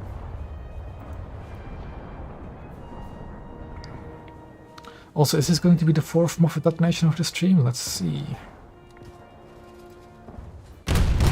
Those are looking decent. And it is the 4th Moffat detonation. That's a Russian. Nuremberg has an exposed ammo rack at the rear. We'll shoot it as soon as it sees turrets. They're over there. Those are looking decent. Those were decent.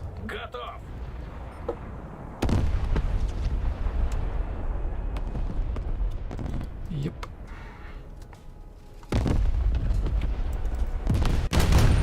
Yeah, exactly. If it was a drinking game about me detonating Moffats, I'd be hammered, I think, by the 2-hour mark.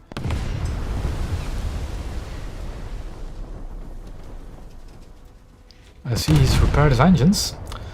Such a shame he's not going to keep them for very long. I need to move. An actual player seems to have noticed me.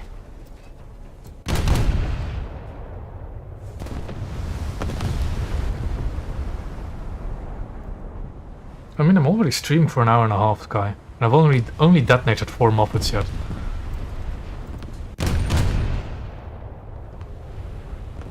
Then again, I did detonated 3 in this match, and this is the first match I actually have AP unlocked.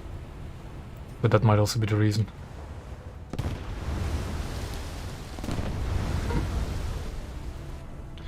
Can I bow detonate this Eugen? If I can actually hit it, that's way too far behind. Just keep it up, and victory will be ours.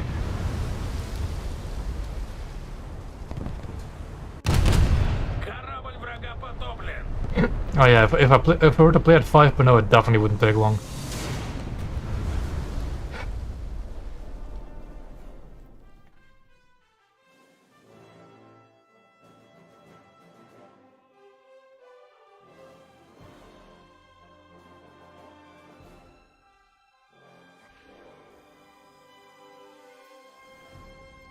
So just to... A squad of 2 people, one of which was in a coastal vessel the entire match, by the way, has 12 kills. The rest of the team has 2. How? I'll just make a full screenshot of it. Hold on. There, screenshot it. Ah, yeah, you got a key. But was it a plane kill or was it a scout plane kill? Guy? Because can you really count scout plane kills?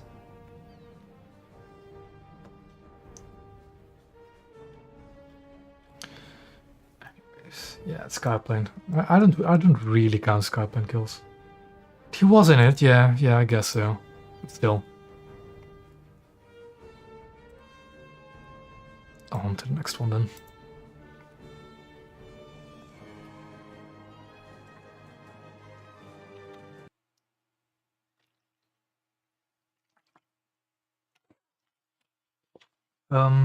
Brooklyn or New Orleans? I actually like the New Orleans more than Brooklyn. I find Brooklyn... I find her turret angles awkward, and for some reason when her engine catches fire, you'll detonate within 3 seconds. I can guarantee it. But New Orleans is alright, it's also a heavy cruiser. And yeah, like, 0.3 of a BR difference is really noticeable in Naval. Like, 5.7, what I'm playing right now, is alright, matchmaking-wise. But 6.0, you'll feel that. You'll feel the jump to 6.0, that's for sure.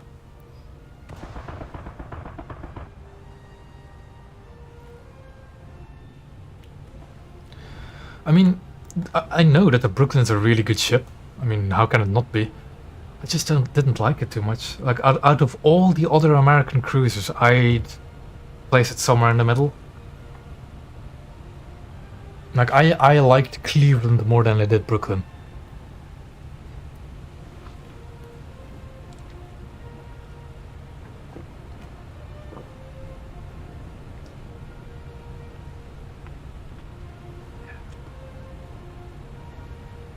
Like, the thing is, I don't particularly care if a ship is good or not. Yeah, again, I'll agree with you that the Brooklyn is the best cruiser, the best light cruiser especially. It's not my personal preference. Like, remember, you're talking to a person that actually kind of likes playing the Yubari. Even though it's a... Like, if we have to choose between what's the worst cruiser in the game, it's either Yubari or the Isuzu. And... just... New Orleans or Pensacola? I think, are they the same BR or is Pensacola 5.3 as well? Pensacola, yeah, I mean... Out of, like, the American treaty cruisers, Pensacola is the worst, in my opinion. Out of Northampton, Portland, Pensacola and New Orleans, Pensacola is probably the worst.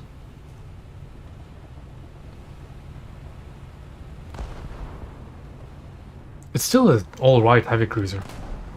But it does have the least armor as well. But then New Orleans is actually kind of really nice as well because of the anti-air loadout. Yeah, as Sky is saying.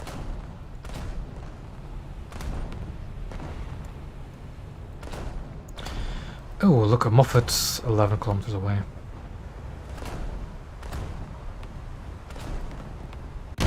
Let's see if we can detonate it from 11 kilometers away. Pensacola 5.3. Personally, I always go for the lowest BR ship I can possibly grind, just so I can have a lineup of it. Also, I did actually almost detonate that Moffat in myself if I only aimed a little bit lower.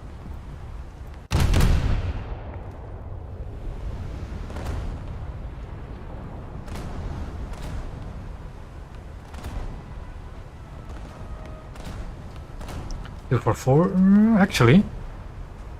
Oh, too low. Too low. Oh no. Let's try it again.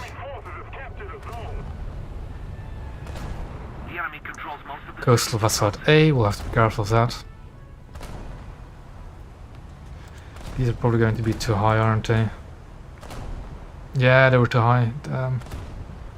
Around there-ish.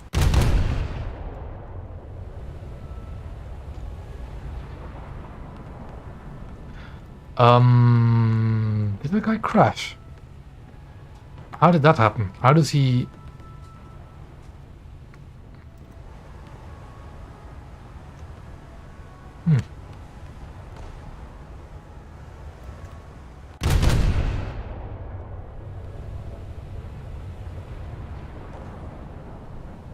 He has respawned, so...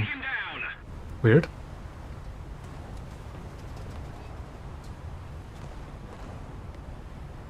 I'm not shooting far enough forward, apparently.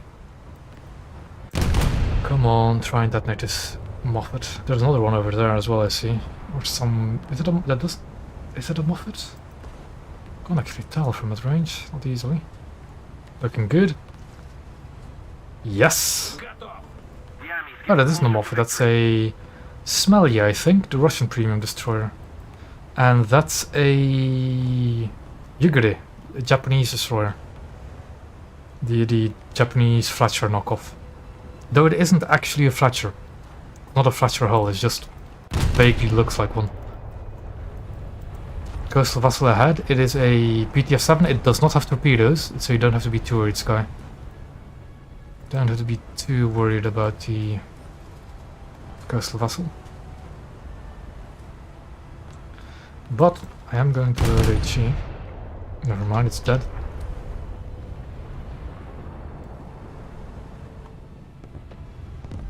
Ah, it's yeah, Harukaze, not Yugure is the actual Thatcher. Harukaze is the Thatcher knockoff. God damn it. The gravest sin I've committed, misnaming a Jap. That reminds me, I still have to make the review on the Harukaze and the Congo to actually complete my Japanese tactical reviews. It's just, writing reviews is a bit of a struggle. Tiger. Ooh, Tiger right ahead. Sure. Ooh, for real, it's a tournament player as well.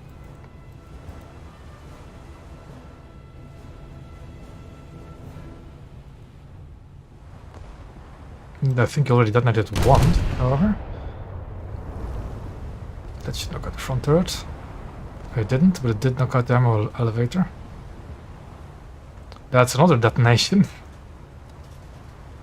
I think we'll see why that the Tiger isn't really the best of cruisers.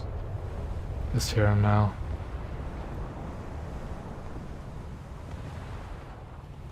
If we don't do something fast, the enemy will win. Think you can cap B, Sky. I think I'm going to try and go for a... Somebody attack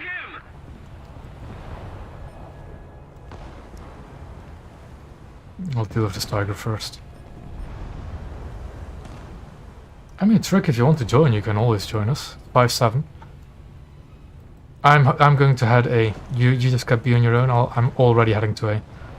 If I can actually fit another bridge or not is the main question.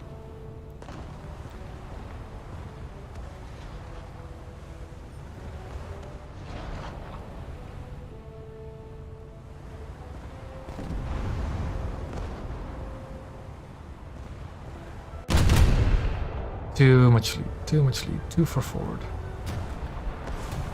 Allied forces have captured a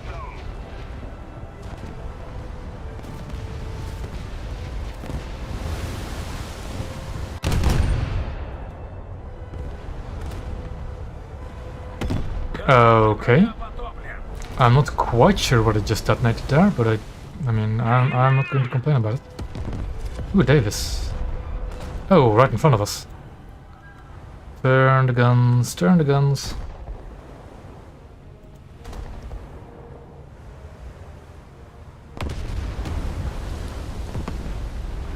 Turn the guns, come on. And off we go, that should be a detonation. It wasn't, because I missed by a hair. Never mind, Sky got it. Now, for the drinking game of taking a shot every time a Moffat gets detonated, do squad mates count? You know what? I think that should actually. If you were to actually make a drinking game out of it, take a 4-man squad and everybody in the squad that gets a Moffat detonation has to drink. That would be a... that's one way to get yourself wasted. Can I fit under this bridge or not is going to be the question. That is a Moffat. The right side of the map. I think I can actually fit under this bridge.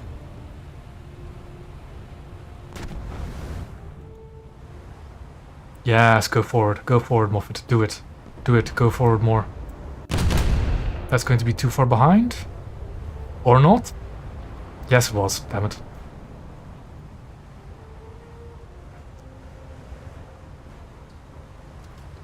And fire again. Looking decent, looking decent. Too high.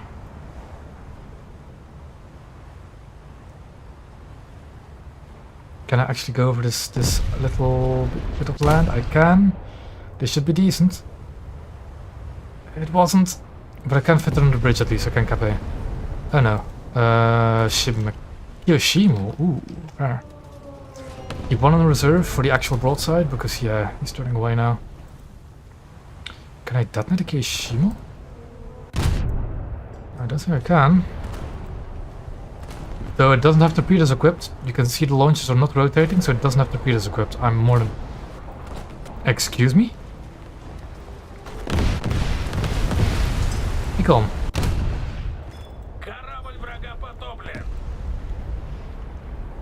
That was kind of surprising, seeing that rocket salvo. Those rockets are way too small to be effective against a cruiser. I need to load the HE, really. Or I could torpedo him. The greatest shame to a Japanese destroyer captain is getting torpedoed after all. Destroy the target! Allied forces have captured a zone. Yeah, he'll be torpedoed. The great shame of a Japanese destroyer captain. Load the AP again. 2 destroyers, I can deal with that. Though I want to stay bow in, really.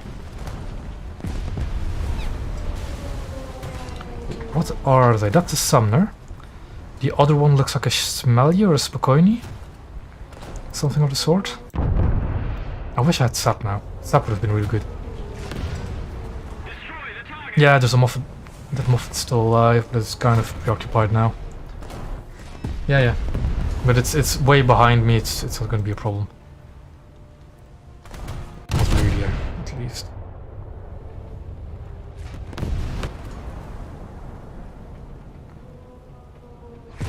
This is Spokojny. You can't frontally detonate the Spokojny, can you? You need to show a broadside for it.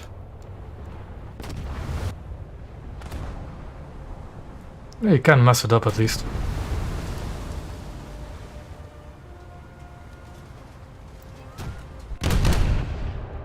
I'm going to fire HE. Well, 180mm HE can do quite a lot of damage to destroyers still. And the Spokojny isn't my biggest concern, actually. It's the fire rate of the Sumner at the moment. So I'll fire an HE self into its turrets. Or try to fire one to its turrets.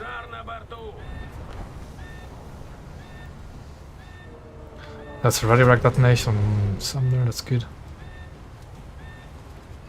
I'm going to try an AP salvage at Spokojny as soon as I'm done with that Sumner, really. But a train wreck is being a bit of a nuisance. One more salve of HE into the Spokojny, then I'm switching AP just to knock out their internals.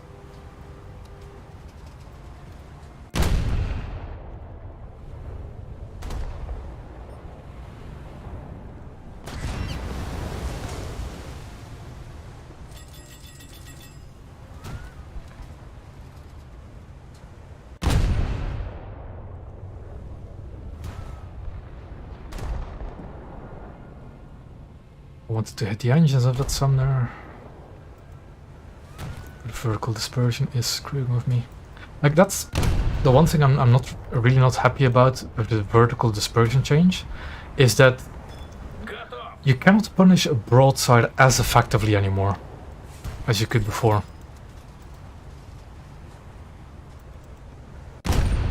Like, now it's almost beneficial to actually go broadside instead of going nose in. Because of the vertical dispersion. Especially at range, and if you're a smaller ship.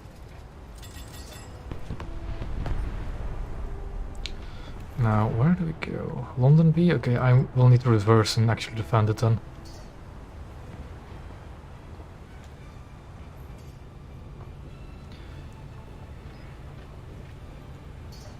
Run? Okay, sure. We'll run for it.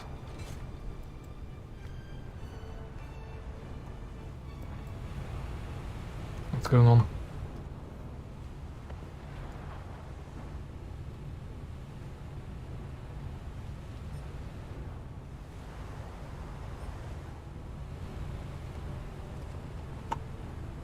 That Moffat behind us is wreaking havoc, but it's not at the cap at least.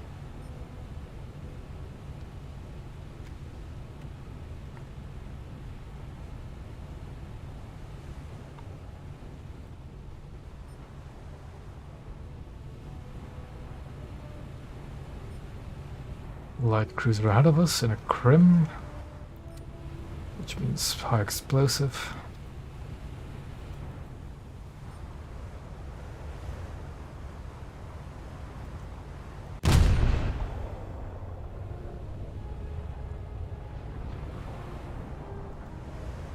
Attack the enemy! Norfolk, okay.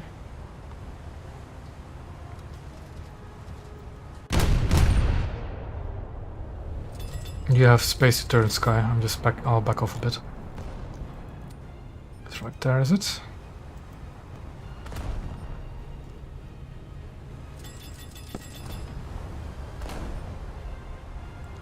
there. Now, I've never been successful at actually detonating British ships. Take him down.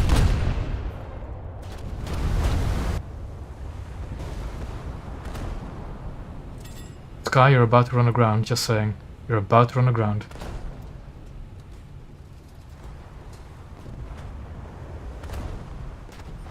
I see the BR-30.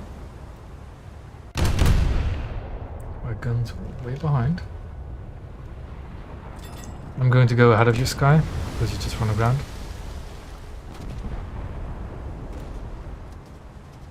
Yeah, okay, sure thing. No problem.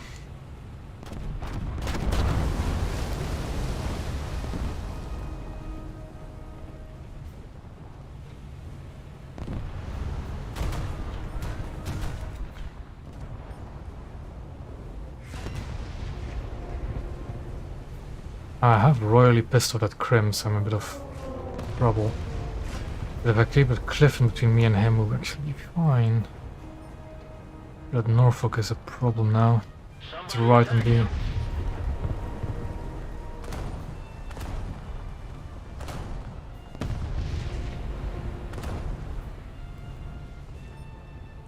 Oh, there was a G5 behind us? Okay. Good kill. Where's that Norfolk? He's behind the capital boy.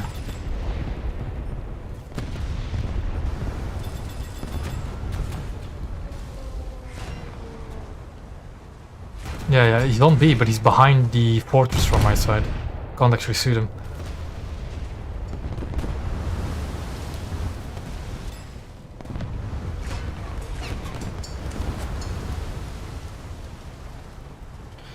We don't have the advantage anymore. He's reversed, of course. I kind of want to finish off that Etna.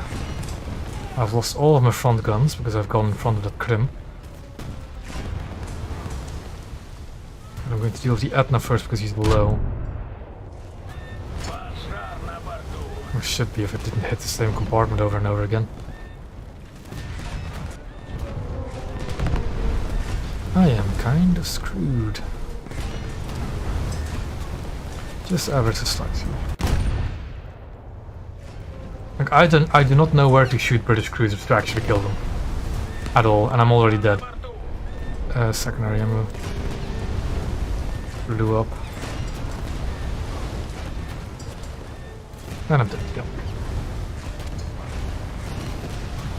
You've got a Krim, an Etna, and a Norfolk to contest with Sky, so good luck. I've already spaded the Krasnikavkaz a while ago. Before the stream. I've already spaded it. I actually kind of liked Kafkas, mainly because of the firepower. The gun, the reload, the volume of fire, and the general accuracy are a bit bad, but it's not as bad as it used to be. And with SAP, the Krasnikavkaz can really do some work.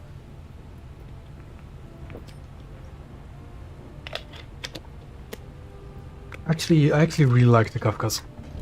Surprisingly.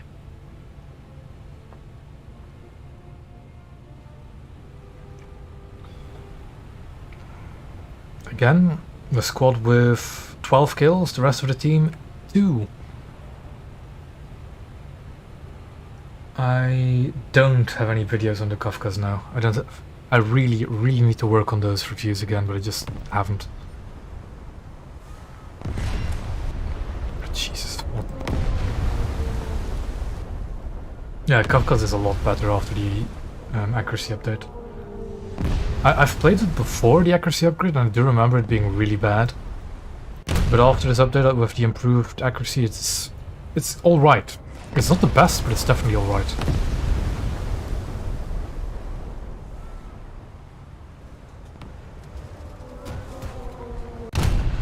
Also, this is also a zombie Moffat, you can tell, because the main guns are firing at 2 targets, which is impossible to do as a player. Like, genuinely.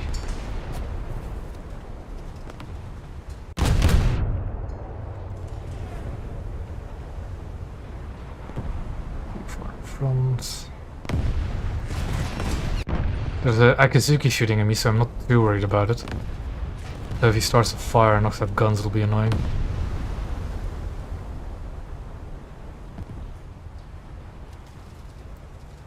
I think that Moffat is kind of crippled. I'll give Akizuki a bit of love.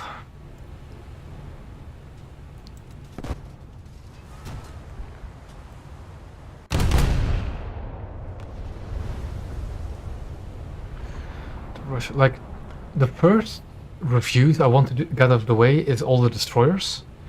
And I still have to do the Russians, the Germans, the Russian, Germans, Italians. Which ones am I missing? I'm missing one, but I don't know which. The British also need one. That's right, the British also need a for a review. But you'd be surprised how much work actually goes into those reviews. If I say so myself.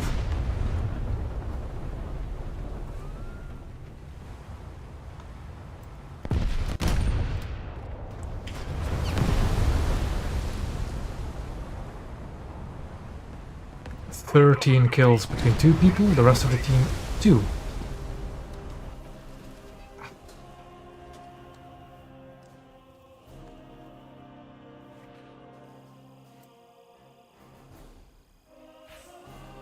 Yeah, the British is definitely the biggest destroyer tree. But also their tree is like, for reviews, if the ships are similar enough, I'll group them together. Like with the American destroyer review, I grouped the Clemsons and the 8-gun DDs together. I think when I come to the British, let me actually just check out the tree before I actually say something.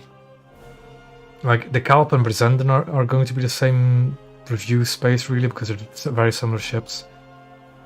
Eskimo will keep separate from Nepal and Kelvin, but Nepal and Kelvin are incredibly similar ships. Armada and Tobruk are incredibly similar ships, though still different. So that would be, instead of doing, 10 destroyers separately, I do 1, 2, 3, 4, 5, 6, 7. Yeah, 7 instead of 10. But still, that's going to be a lot to work with. And I am going to mention the Churchill, because I do still have it, and some other people still might have it. But that's for the future. And Trick wanted to join, didn't he? There he is.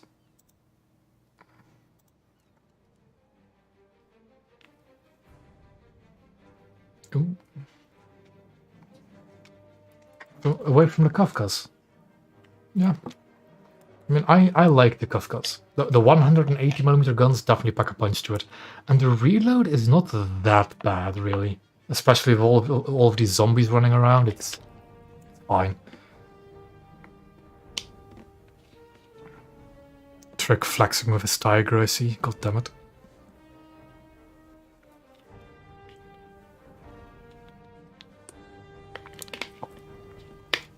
Also, when it comes to making my reviews, I've just been slow. Like, I have, for every nation, right? Every naval nation, I have everything to rank 3. All coastal and blue water trees, everything to rank 3. I just haven't been doing much work that I really should have. Oh, this map. I don't really like this map for cruisers, because you just spawn here and it's open Turkish shoot. I need to equip HEVT, not HE. What is the filler? Is there any difference? 1.23, 1.93, okay. That doesn't matter much.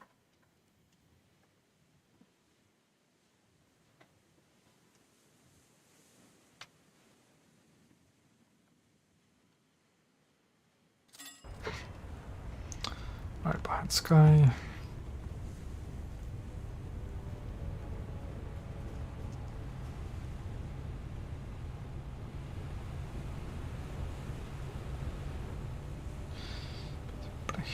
What do we have? Again, 6.0, I think even 5.7 maximum game by the looks of it.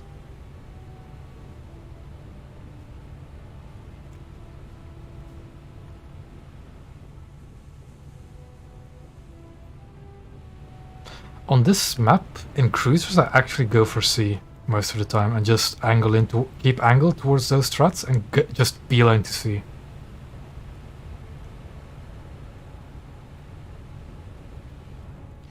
Emden, Omaha. I think at this range I'll try and detonate the Omaha. Like if I do a cruiser review for the Americans, I'm definitely going to group the Omahas as well. I'm even tempted to just... I really shouldn't group all of the three cruisers with each one another. Because different BRs actually do have quite a big influence. I'll see when I get there.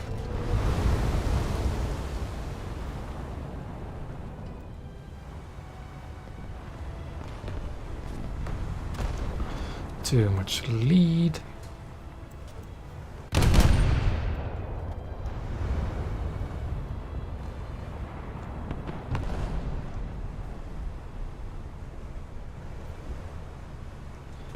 Too high. Yep.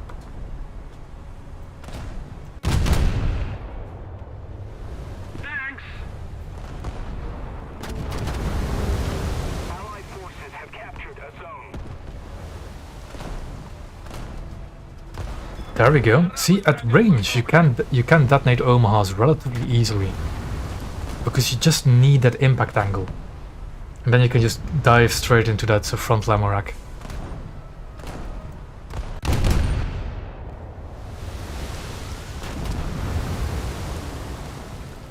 Back scraping. You mean like reverse angling? What do you mean with back scraping? I'm not I'm not too familiar with that strategy. Haven't heard of it yet. I mainly do with the aiming with the scroll wheel. It's just what I've been used to ever since I've played Naval. I know that you can adjust with vertical mouse aim, but I usually do it with just the mouse wheel.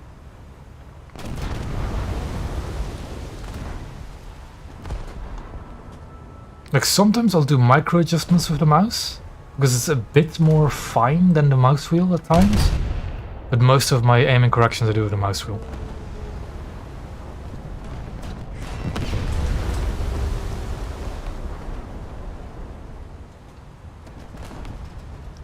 I'll try for one more salvo at this guy's magazine and then I'll just go for crew kills, because it is relatively low.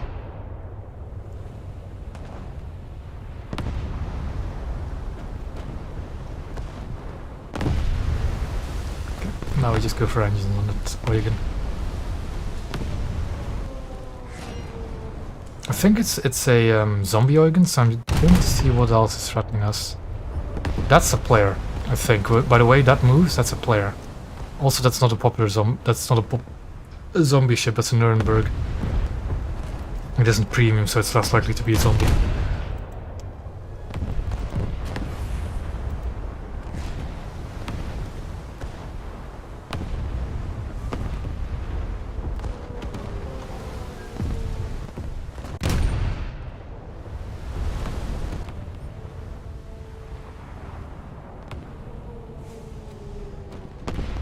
Eugen is on 9%. One more hit near the rear of the ship will probably sink it.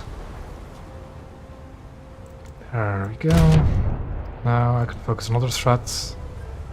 Moffat's behind him. I can't look on him for some reason. There we go, the Eugen's dead. Moffat magazines will be around here-ish, I think. A bit high and a bit too far forward. It's going slower than I anticipated, although the height wasn't actually too bad of a problem. And squad mate does it. Because why wouldn't he? That Amden recovered, he was like full on sinking. I'm surprised he recovered. Time to detonate him, I guess. Like Amdens you can detonate relatively easily, though that's way too much lead. I overestimated his speed.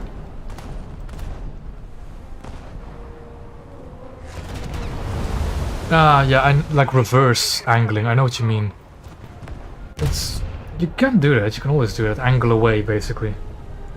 They made their anti-air group, because their secondaries are also still firing at surface targets. Like, the zombies, you'll see them shooting like 1 second bursts of their anti-air group into the sky. As well.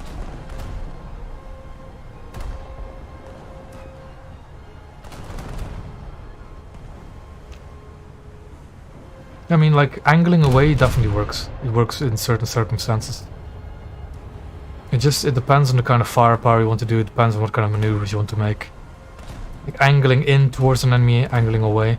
Although, actually, with this update it changes so that crew closer to the bridge holds more crew, percentage-wise, than further away. So it might actually be more feasible to angle away rather than towards somebody for crew damage. I might have to try that out, actually. Yeah, the thing is, these zombies aren't people, and the secondaries also will shoot at ships and kill them. I have seen zombies get kills that way. I've gotten kills myself. I've gotten kills myself with my secondaries on like battleships out of nowhere. So you definitely want to have the secondary AA gunners also on surface targets.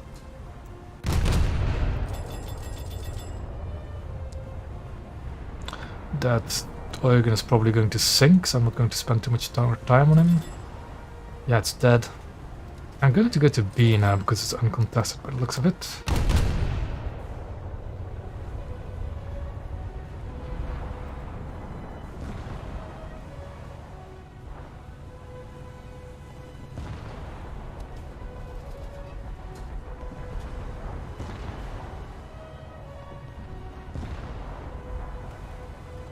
I'm not cutting anybody off. Good, so I can just keep on turning.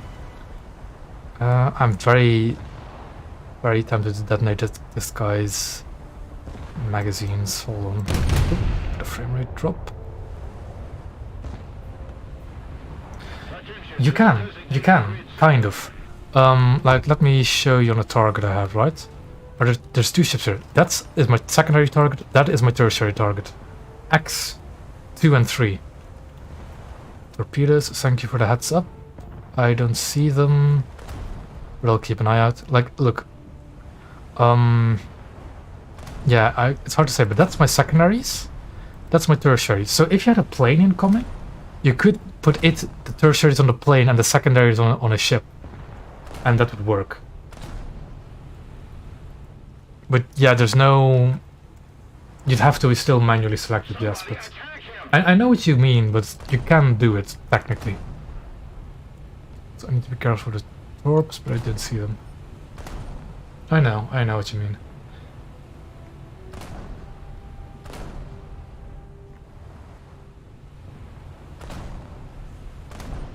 Apparently the torpedo's heading for Sky. So he better watch out. 2 aircraft incoming. One's a PPJ, okay. B-61 is a bit scary though. It's dead, never mind. What are my secondary guns? Do not have any automatic guns on this thing as tertiaries. It's dead, okay.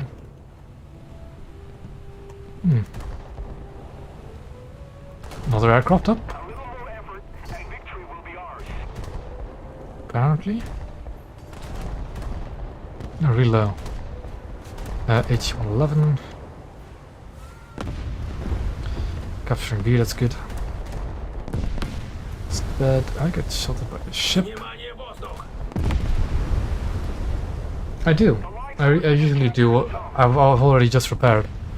But like minor repair, like a single anti-air gun, I usually just ignore for most of the time, unless I have a time where I really don't have to focus on anything. I just repair. But you don't have to repair all the damage you take. Sumner, but my guns are never going to turn in time. Actually, my rear gun might. No, it won't.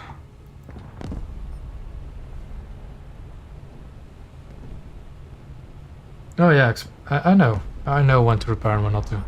Don't worry about that. So how do I say this? When I stream, what I wanted to do for my streams is like play every single tree for the first few streams. So I've done like I think I've done all blue water trees except for the Russians, and I've done all coastal trees except for the Germans up until now. So I was just playing the Russians on stream because I wanted to just have them on stream as well. It's not that I particularly want to grind them, but I might as well do it on stream. Like, believe me, I don't actually play War Thunder all that much during the day, and streams give me a very good excuse to just grind for hours on end. And usually my stream lasts 4 hours. I've been going for 2 hours and 10 minutes now. They usually last until midnight for me. Just like 4 hours is a good enough time for me to just call it. Pressure on. Victory is close.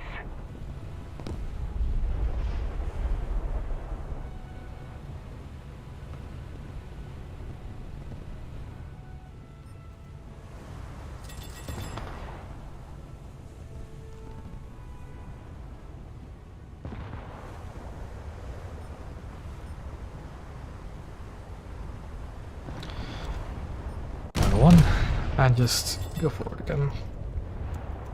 Try not to ram this. What is it? I already am not looking forward to doing my Russian DD video just because of those names, man. Sobrasitelny or something? Yeah, Sobrasitelny. Ooh, torpedoes from my left. I saw a torpedo boat getting killed in the... Oh, hold on. I looked into something there just then. No. I don't actually plan to do a full nation as a series in one go. My next plan is to just do all the destroyers for the reviews. And I want to get a tutorial out on like the explosive armament. The torpedoes, depth charges, mines, rockets, missiles. Those are my next few projects, but it's just going to take a little while. I did the Japanese tree all in one go for 2 reasons, right? Because one, they were my first videos ever, and I did them kind of as a response to like Gaijin making that climbing the ranks for Japanese ships, which and as a Japanese main annoyed me. It was also the one tech tree I already had completed, like both coastal and blue water was completed for Japan first, or any other naval tree, so I just wanted that in one go.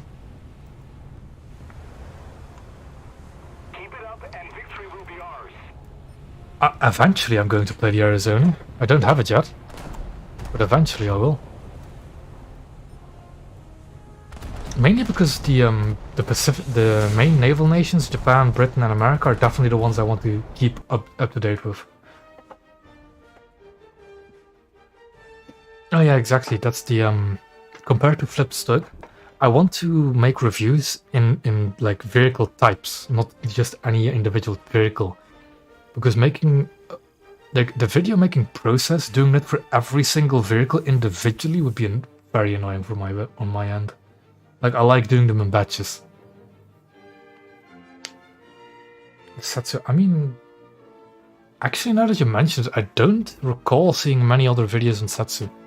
Not English speaking ones at least.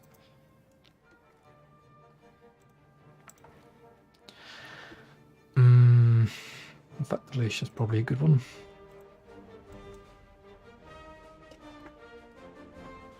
Also, like the thing about doing reviews and tutorials, right, is that the things change.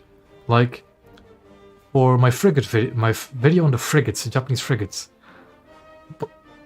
the damage model has changed on them. All of their BRs are different for the Japanese frigates nowadays. I think the same goes for the Japanese destroyers. The damage model is completely different. Their guns are much less punchy than they were when I made the review.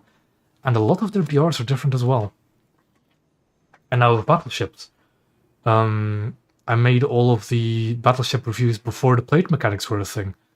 Before many other battleships were introduced. Hugo, I think, at the time of the review, was the only 14-inch battleship. Like before Marlborough, well, Marlborough is not 14-inch, but you know what I mean. Before Marlborough and Arizona, of course. It's just, those reviews are going to be outdated. So I have to find a balance in making these reviews not get outdated even though they are, if you know what I mean.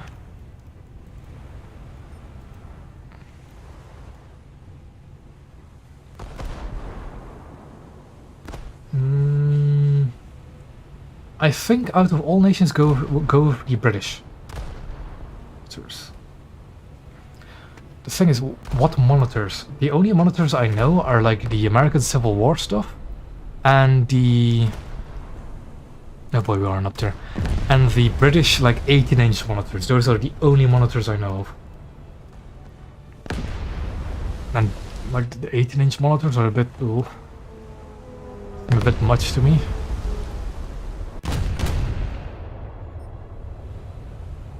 Like, I usually don't like speculating at what should be or what I want to see added in the game. I'll just see what gets added and I'll just accept it and play it. Yeah, like definitely. If you have to choose between the Italian and the British Blue Water Tree, I'd say British. The ships are so much more interesting. Actually, quite potent as well. Like the Italians have some decent ships, but their Blue Water Tree experience is a bit of a mixed bag. Thank you.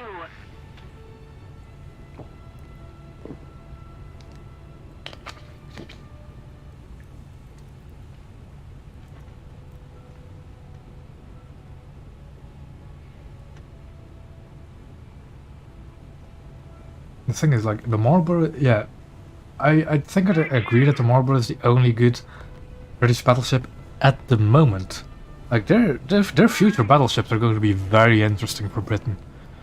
The two Warspite, Queen Elizabeth class, I'm looking forward to those ships because I think they're going to be very interesting. Thank you. Like, I am still a Japanese main when it comes to naval, and I really do want to see more of their battleships. But they're basically all the same. Like Japanese battleships, you have Fuso, Nagato. Like you have the Tosa class and the Amagi class, which are also just like bigger Nagatos. The Ki, kind of, if you really want to accept that. They're like all the same kind of design, the same shape, the same kind of functionality, whilst the British battleships have much more variation in comparison.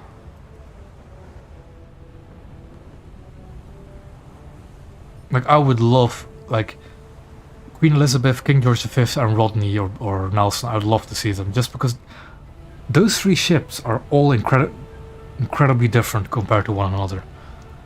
Whilst if you go for Japan, we have like, okay, Fuso, Nagato, and Amagi. The armament is different, but their shape, their construction is generally mostly the same. We're ahead of the enemy.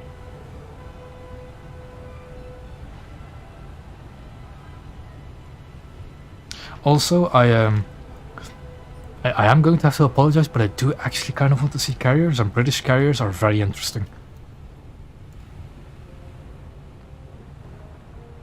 It's like, I was staunchly against the idea of carriers, right? Until I made that video on carriers and actually looked into them.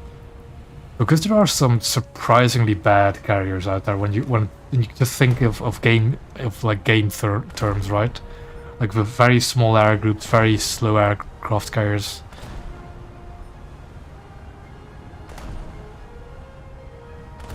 And you can, I don't know. I haven't played the British tree in quite a while. But Liverpool, I really like the Liverpool. I really like the Liverpool. It's out of the British cruisers up until now, it's my favorite. But I haven't played many of their heavy cruisers yet.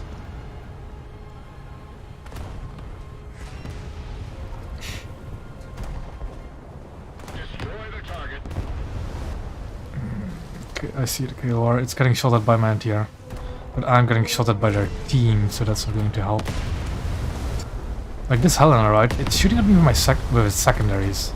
That's the only thing shooting at me, and it's already quite dangerous. I need to turn and give that core a bit more. Like this Gorky doesn't have any kind of automatic anti-air, I've noticed.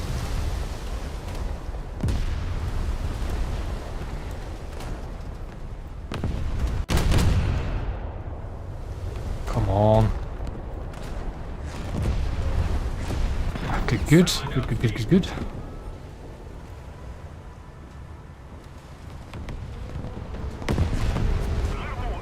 It's two Helena shooting me. That's not going to be fun. That is not going to be fun at all. Then there's also this... Oh, it's a Congo in front of me!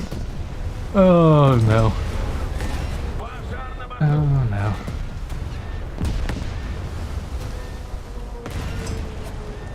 Yeah, I've noticed the Congo trick. I've noticed the Congo. I'll just... The thing is, I think I'll be able to survive to get close enough to see it to cap it. But I am not going to survive much long after that.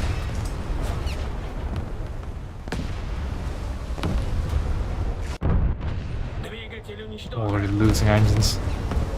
There's also like a British battleship right... There was a British battleship around that area as well. I've lost it.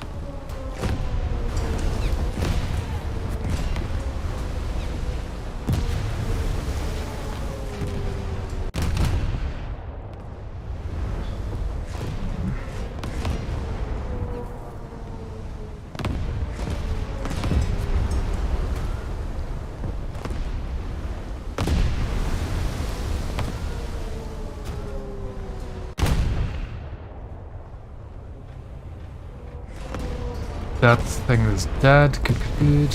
Now I can focus on the other Helena. I just want to repair to get my engines back online to actually get into sea. But that might not...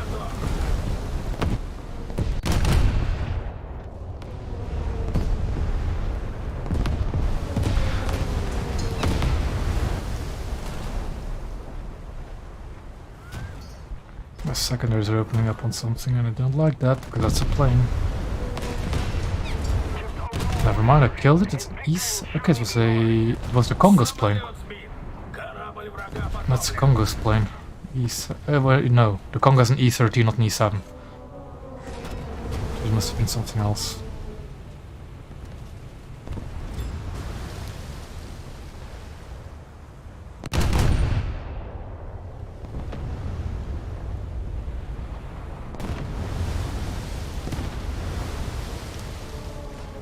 Yeah.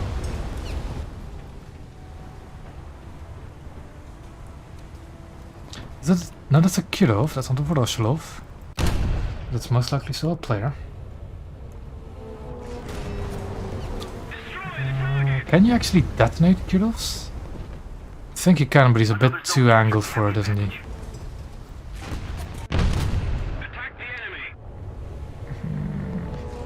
I kind of don't want to look at the battleship. Just for my own mental well-being. Oh, there's Sky.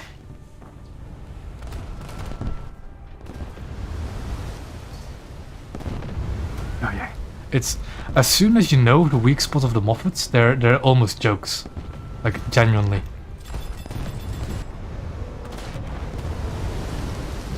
Okay. I think they need to be... It needs to show a bit more broadside there than it... Oh, never mind, that thing's dead. Kirov in the smoke, so he's probably not a threat. That's a space. You can definitely detonate space. Yes, Trek, we see it.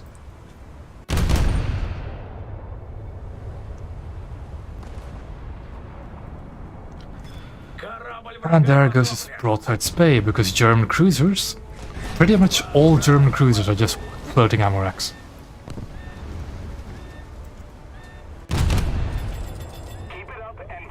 And there's no sound more satisfying than that ding when you detonate something.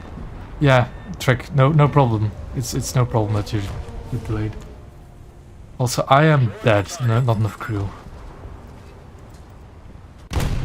Yeah.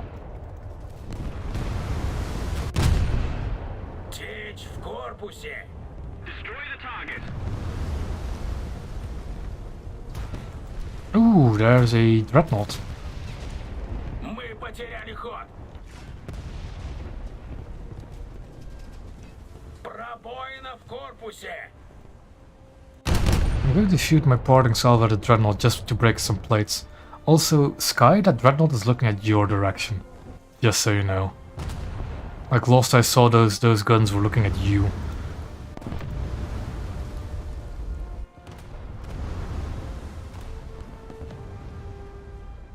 Actually, let me check.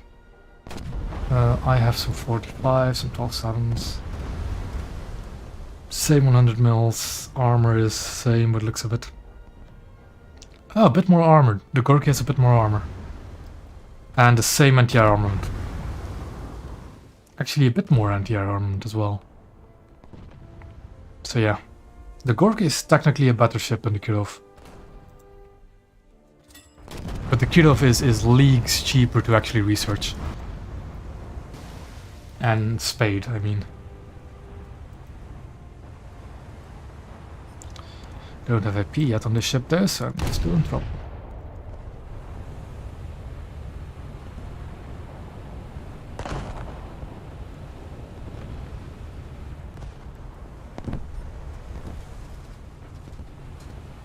Also, the next battle pass is going to be kind of soon. Let's keep the pressure on. So, and I've heard some stuff about what the next ship is possibly going to be. And it might be alright, depending on what it is. But, like, I don't know. Like the Davis, I just don't have the Davis, I'm not going to put a review of it. And I don't think I'm going to review the MTB as well, which was this season's Battle Pass reward. I've made a video playing it, so a stream playing it.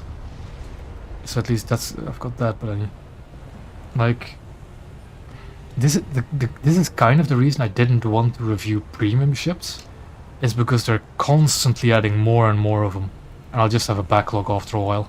I already have a backlog of just factory ships to review.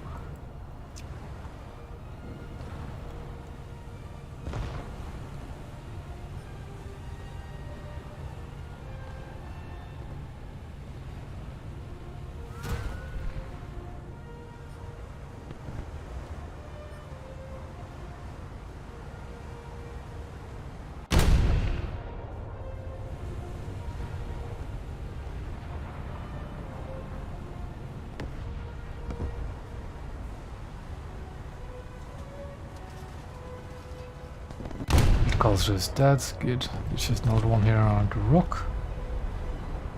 Thanks.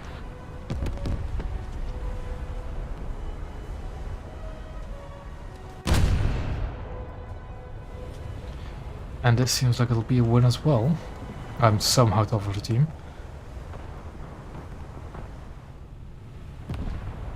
I am no longer top of the team. God damn it, Sky. Ooh. Oh, it was the Dreadnought that just blasted me. Okay. What? Game's over again.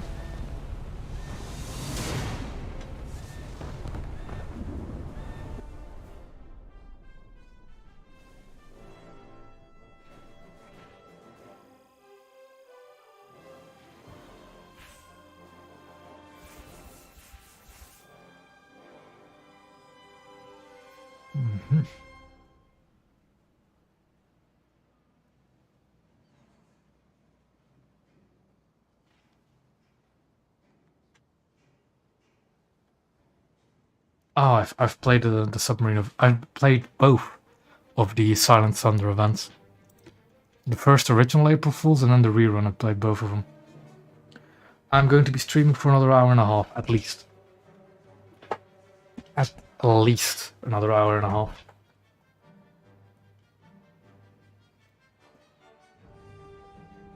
The thing is, it did actually change something between the original April Fool's event for the submarines and the rerun.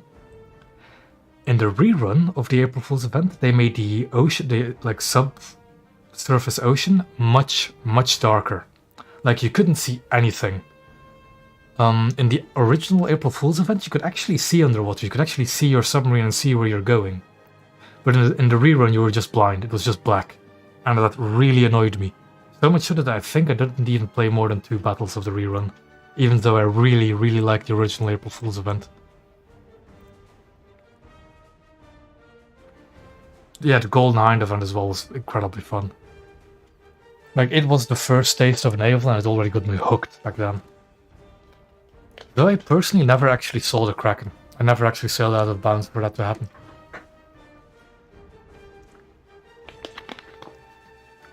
Yeah, I think I might have played the original because the rerun event where you just saw nothing underwater was incredibly boring. Like you genuinely couldn't see anything. None of the terrain, not your own submarine. You like trying to maneuver the submarine you couldn't see was incredibly annoying.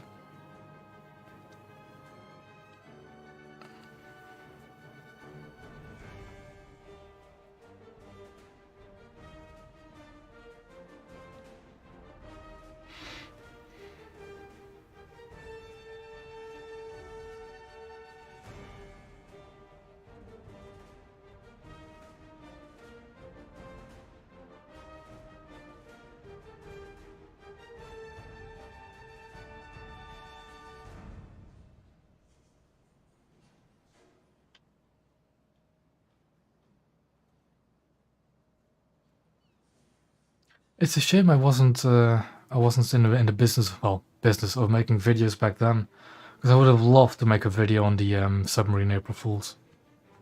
I was actually kind of hoping that this year would also have been a naval April Fools, seeing as last year was like the cartoon aircraft and the modern tanks, and this year getting just more like fictional modern tanks is kind of bored me, to be honest. So it wasn't a bad event in any case. It's kind of... yeah. I'm going to sacrifice a bit of my AP.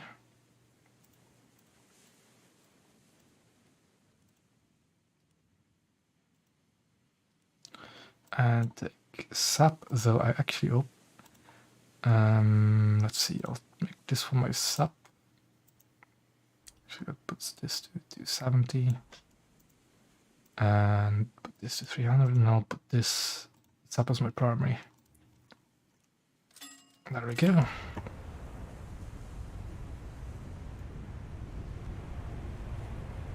Yeah, I usually do the same, especially if I don't really care for it. I just play it once or twice. But I think like the Golden Hind event and the... actually last year's... I forget the name of it, but that cartoon aircraft stuff, like, I actually kind of liked. I really liked it. But I played the submarine one a lot, and the Golden Hind one a fair bit. That tailspin, that's one trick. Thank you. Like the tailspin event, I actually played for quite a lot, but I never unlocked more further than I think the 3rd or 4th aircraft. But it was very fun. I was actually kind of like my conspiracy side, right, was kind of hoping that they would, because we got the Tailspin event rerun for a full month, right? And I was hoping that they would actually somehow make those carrier blimps player controlled as like a sweet kind of a spin on the event, and have that as this year's April Fools, but no. No, my naval mind was disappointed.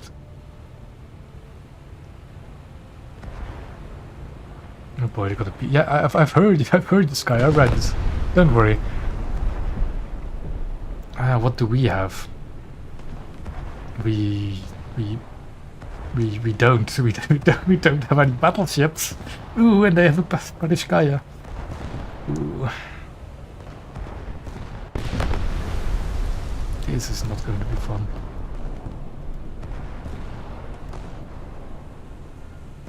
Yeah, we have a Sky.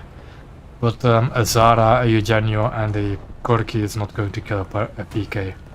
Not in 100 years. Unless we somehow just shatter all of its...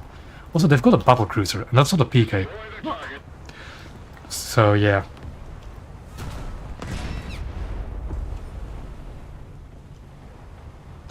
I mean, if we manage to shatter all of the plates on the PK, I think we might be able to kill it.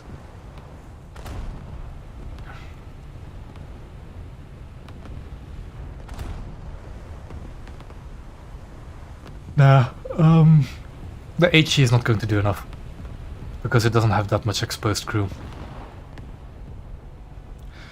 I think, is my 180mm even enough to break the turret? Oh, it might actually break the barrels, now that I think of it. I could try that. I'll load the HE. No, just keep it on sap and see what happens. If I come face to face with a PK, I'll just, I'll see what I do then.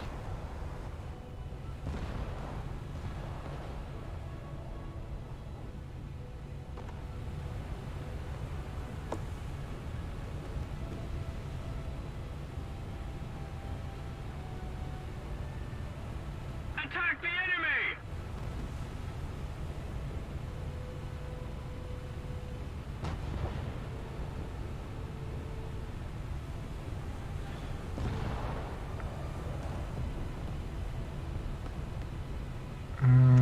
No, your ship is still fine. It's sailing in a straight line.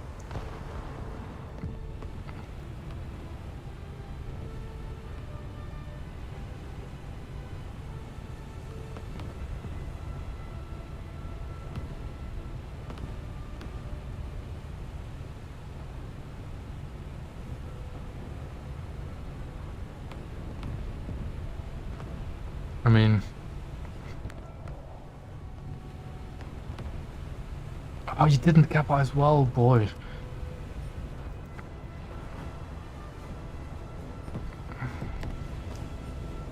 Yeah, the waves did get adjusted, didn't it? The wave, like, I don't know, something about the waves got changed this update as well. Yeah, that's the battlecruiser spotted earlier, I guess. The Scharnhorst.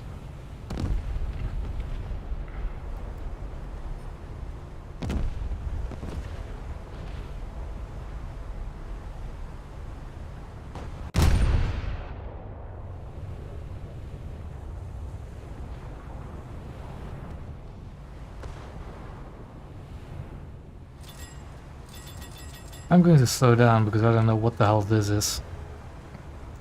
But it's something, and I don't want to get involved with it.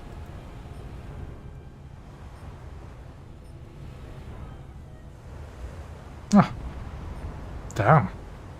And that Helena was practically full health. Must have gotten detonated somehow.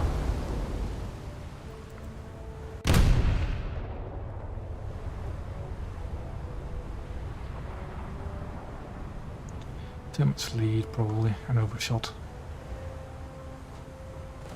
Somebody attack him!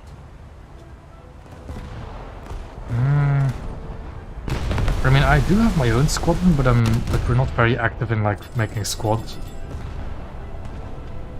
And I'm not sure what iNavy actually does, squad-wise.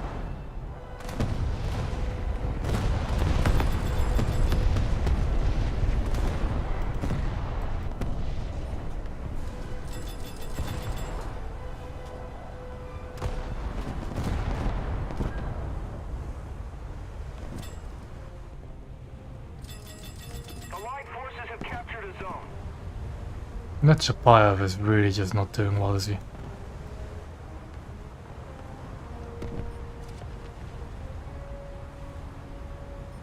There's a plane that just torpedoed you, I think, Sky. An F6F.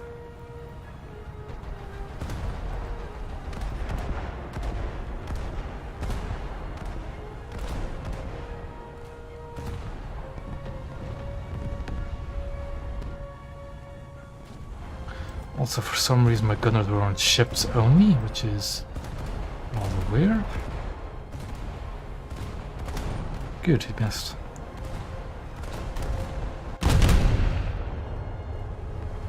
I recognize that name. Vaguely.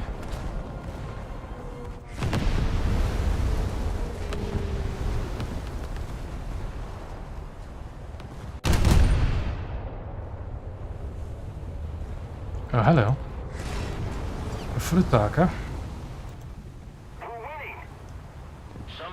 He does have torpedoes. I'm going to try and detonate those. But they still actually detonate. Probably don't actually. There goes my trump. That's good.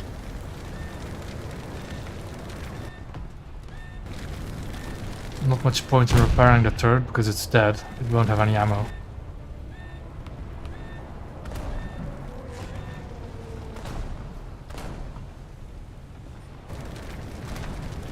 Oh, the PK. Just the right time for the PK to appear. Right as I'm brought head onto him, trying to approach A, and I'm dead. Yep. Also, that PK is flooding heavily. From something or another. I'm going to put these on 4, because that's going to be more useful.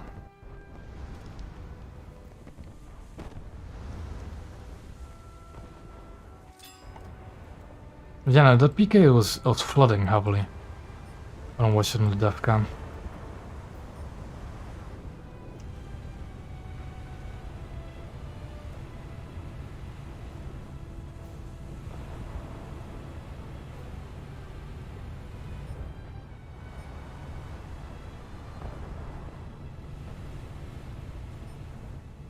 Oh, the Sharn horses were captured sea uncontested because we don't have any battleships and can't crack that thing's armor.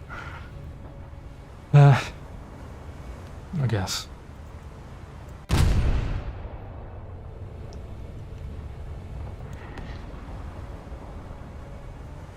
I still don't quite understand what makes a Sharn horse a 6.3, not a 6.7. Like, sure, the main guns are not of the same potency as other 6.7s, but it is incredibly potent at close range.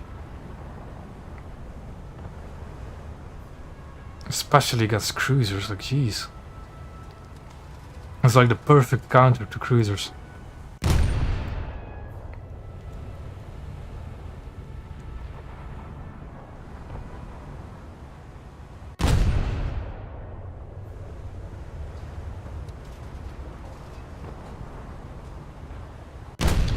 Now, can I barrel torture a Sharn horse? Can I actually hit those turrets? Take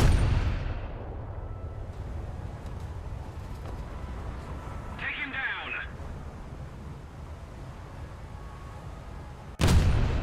That Sharn horse repaired all of his anti-air. Okay.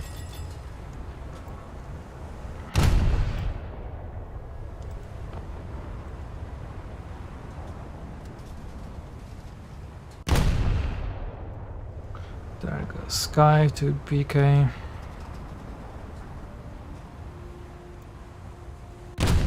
There goes Trek to Neugen. Okay.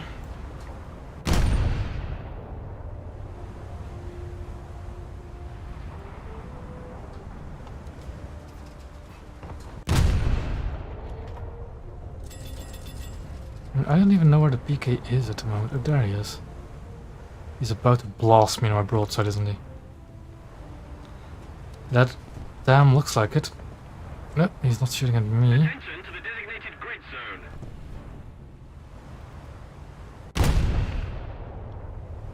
But I'll give HEing the PK a try. Attack him.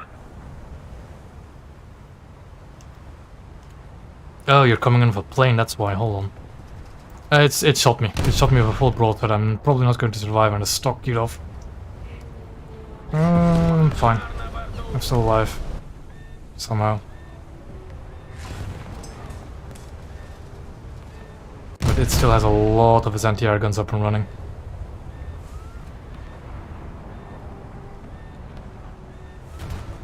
Because why wouldn't the battleship be covered in automatic 37s? Yeah.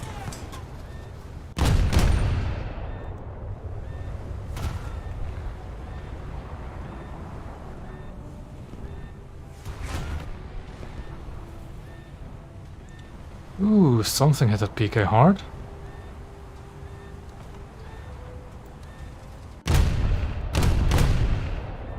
Keep shooting it. It somehow didn't shoot me again. It is flooding heavily. It looks like it's going to sink. What kind of bomb does that plane have you had, guy? For it to just flood a PK like that, jeez. Look at it go. Oh yeah, those kind of big bombs. Well, good job. You did sink it. I've lost rudders, haven't I? I mean, like, what's the lowest BR Wellington has? comparison. And I mean the Japanese bombers had like 1.3 and 1.7 have big bombs as well. Well, 1.7 the P5. Yeah. Just keep it up, and victory will be The ours. two 800 kilos is quite heavy. Quite hefty. Oh, he spawned in a patrol ship. Really? The PK player spawned in a 12 for 12.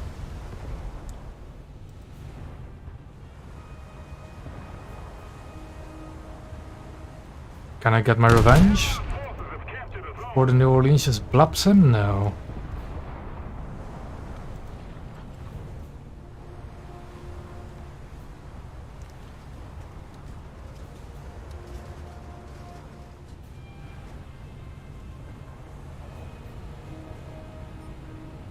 Attack the B point. Is there a guy attacking B?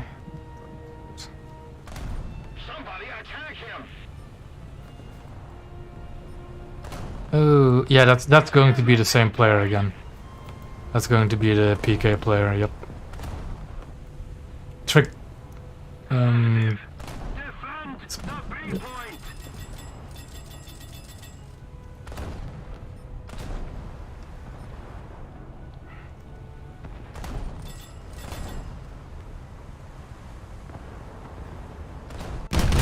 That just did land. That was kind of useless. There's a German destroyer, so I can actually kind of detonate it pretty easily.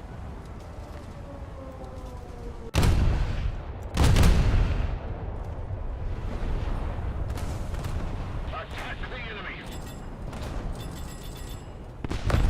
Destroy the target. Oh, there's Neugen over there as well, boy. Oh, there's a gun on B. Okay, I didn't see him.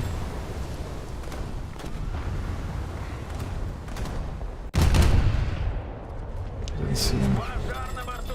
He's kind of preoccupied with other stuff in front of me. That they can actually kill because I don't have any AP or sap. So yeah, I'm just going to be dead.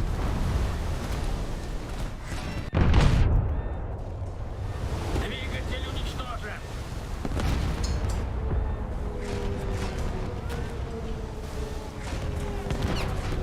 What that? My frontal magazine detonated. Корабль врага потоплен. Most of the zones are under enemy control. Тонет.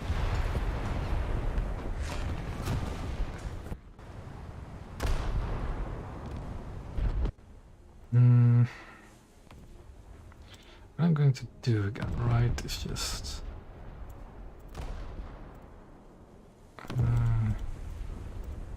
yeah. Because that sub didn't seem to be too useful against cruisers. Well, a few times I actually fired it is. Could have got Dornhorst. How, I don't know.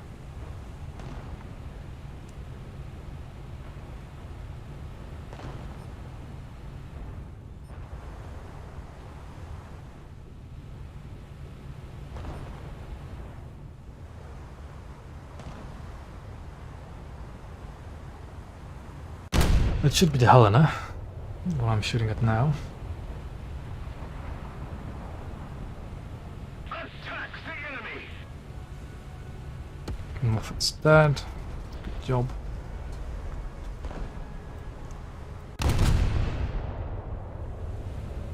Somebody attack him.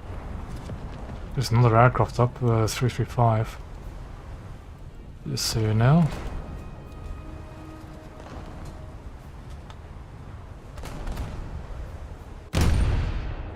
Oh, is the Helena moving to the right? I think he is actually. Attack the enemy.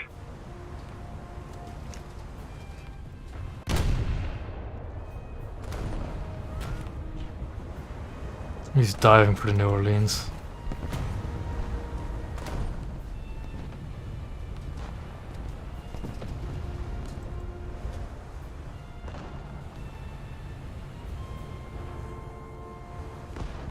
Okay, that's Jürgen. Where's the Helena shooting at? That's not Helena.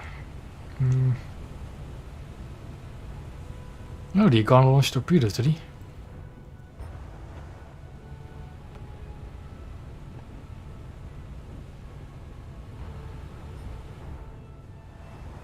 Huygen's dead, lovely. Seems like we'll be able to recapture B without problems.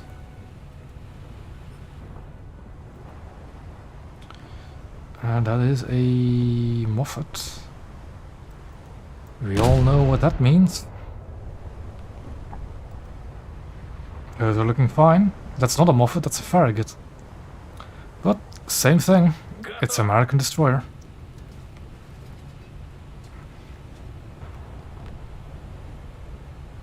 Take him down. Ooh, an Atlanta. Behind an island for me. Attack the B point. Let's keep the pressure on. Victory is close. Another Helen over there. Okay. Destroy the target. Hayanami sneaking up over as well.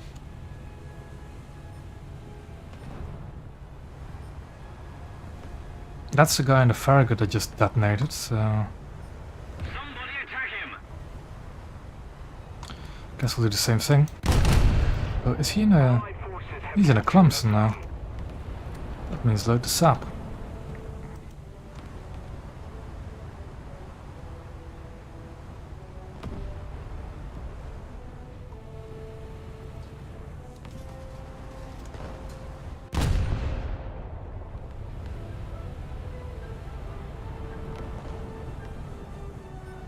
Should probably deal with the Atlanta first. Clemson's not really much of a threat, is it?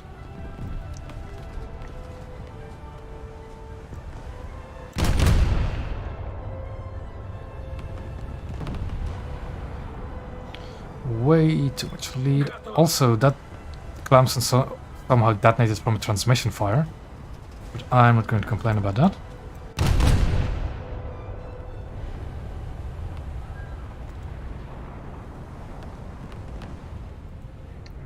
This sap is not really working for me yet, is it?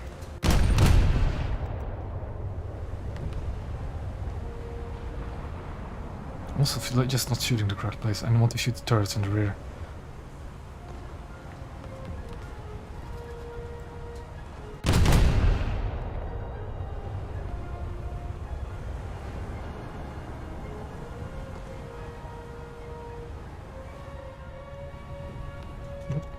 A little more effort and victory will be ours. Too late to slow down, so I'll just keep going. And this is better sap volley. Is it Hayanami dead yet? Oh, there's another battleship. I think it's the guy in the PK that respawned in it.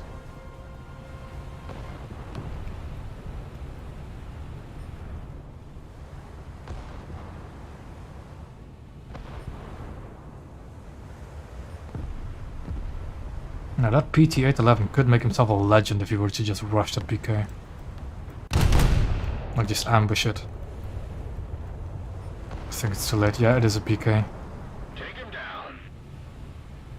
Take him down.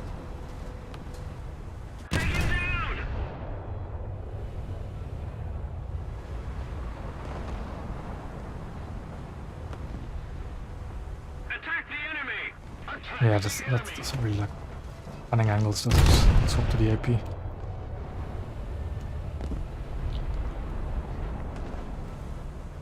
Eugen. We can detonate those. If we're lucky. Those might be good actually. Yeah. It's quiet.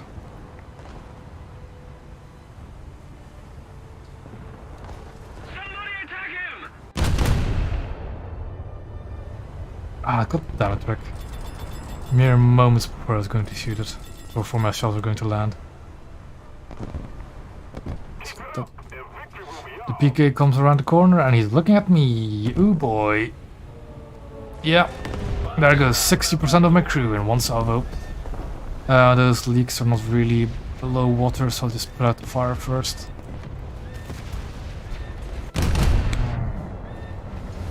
Break his torpedo belts. That's good. He's not looking at me for some reason. So flooding. There are torpedoes heading that PK's way, so. Take him down. Come on, yeah. PT-811 is going on a mission. There are 2 torpedoes heading that PK's way, and he doesn't have torpedo protection anymore.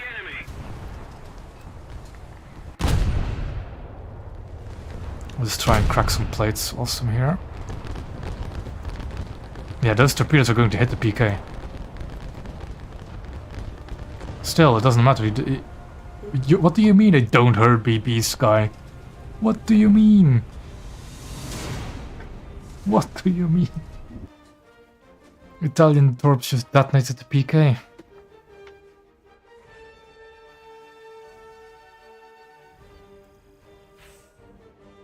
And it still cause a lot of flooding.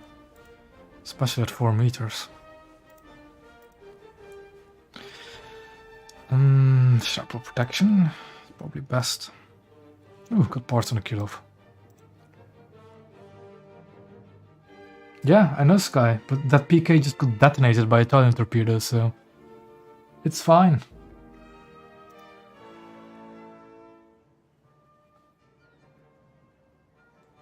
Sky, you can say that all you want, but those torpedoes just detonated the PK. So, ha. Okay, sure.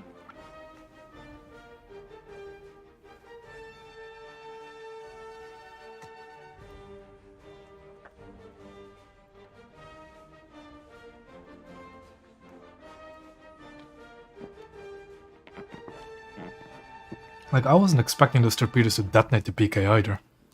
Still.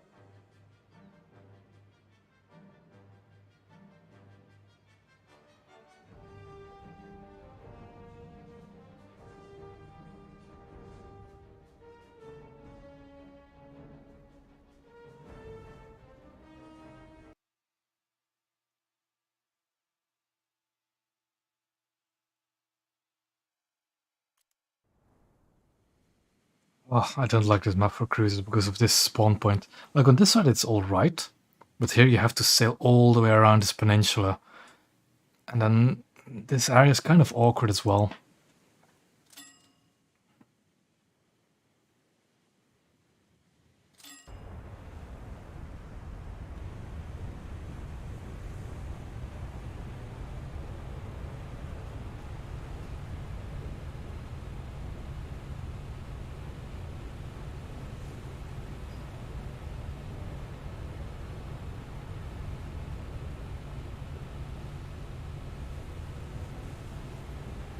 So yeah, it should be a down turret because I don't think I've ever seen battleships on this map.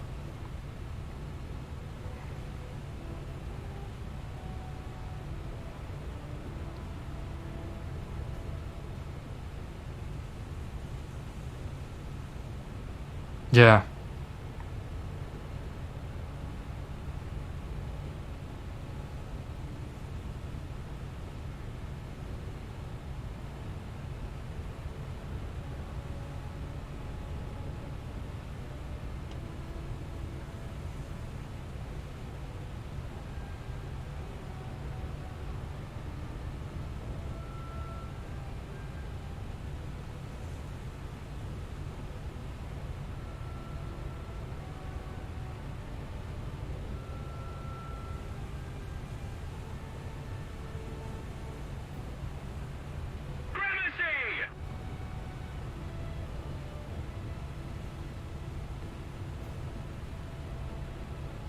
Ooh, both fiançadas. The Allied forces have captured a zone. And here I am in my boring cruiser miles away from any objective.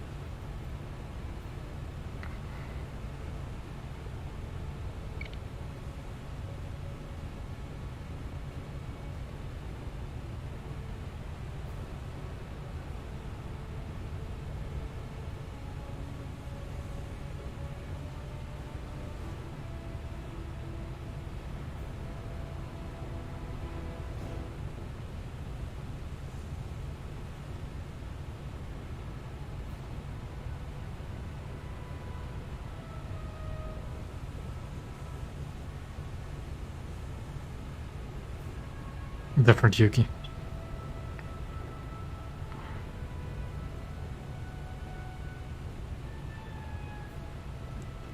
I'm not really paying that much attention because I'm also having conversation on my Discord at the same time.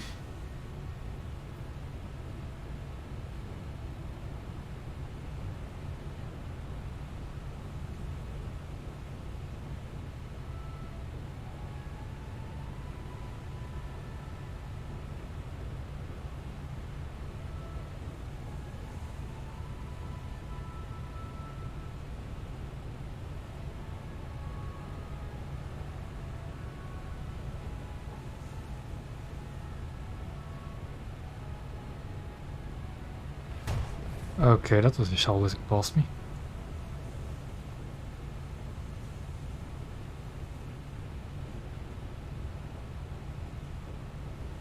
Okay, now I can start turning. What do we have? Helena, Mikuma, another Helena, an Omaha, a Belfast. And I'm not really seeing much else at the moment.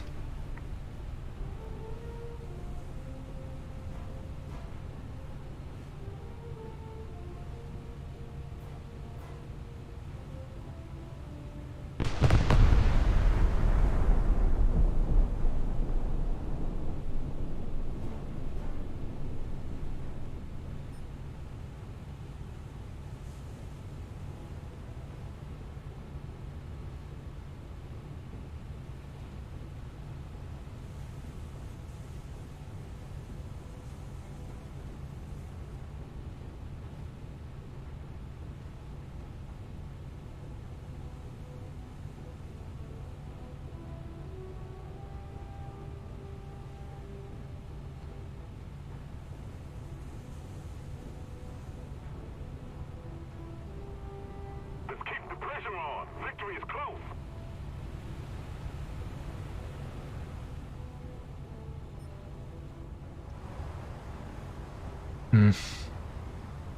I'll give the Belfast a pot shot, I guess. Attack the enemy.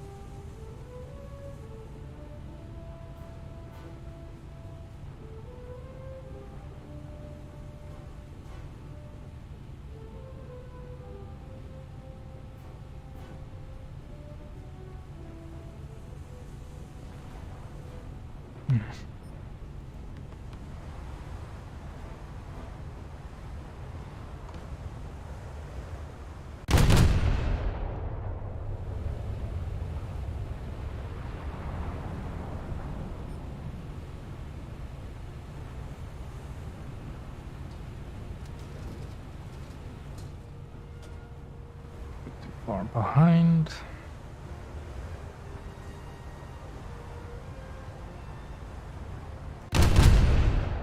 That should be a bit better, I hope.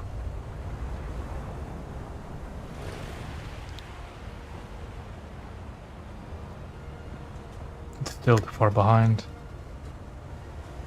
Let's try that one.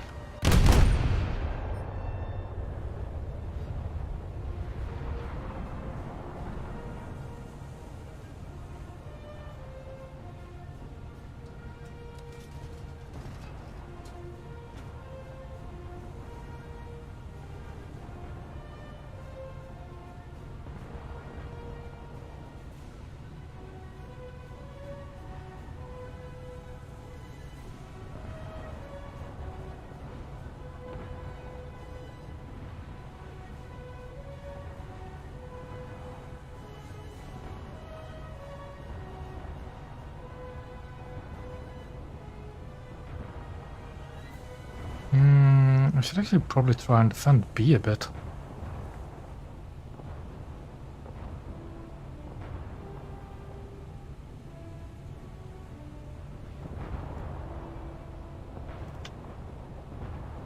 Because they are capping it.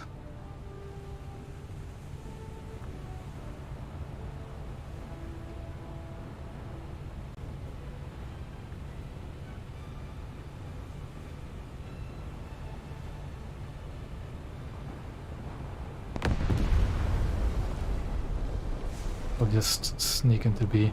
The only problem if I go actually sneak into B is probably torpedoes.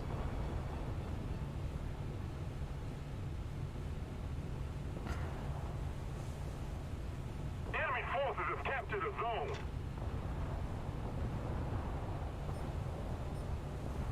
Like, I'm not entirely sure what's on B, but it's probably a Moffat or anything of this, something of the sort. Allied forces have captured Yeah. a zone.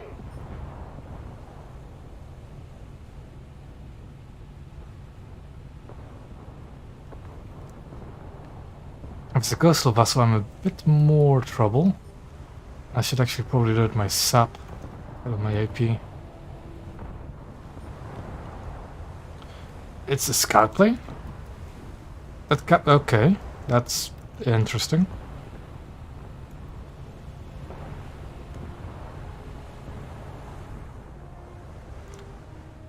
And the scout plane is going to capture C now as well.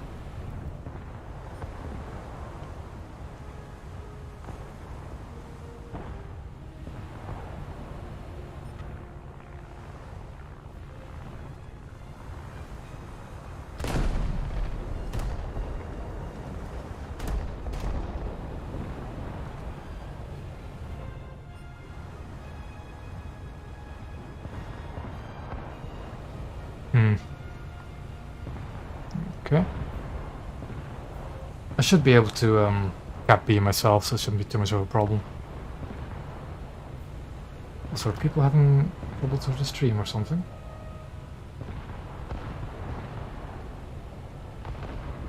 Or they were somebody not interested, I don't know. I have been streaming for 3 hours.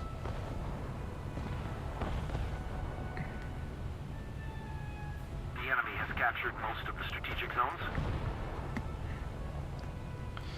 I'm going to switch my gunners to all targets because I can't be sure that there isn't some kind of PT boat hiding somewhere. No?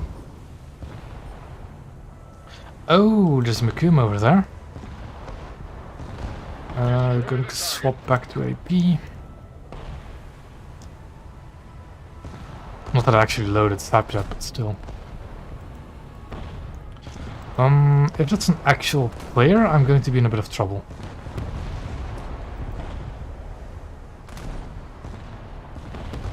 Mainly because of torpedoes.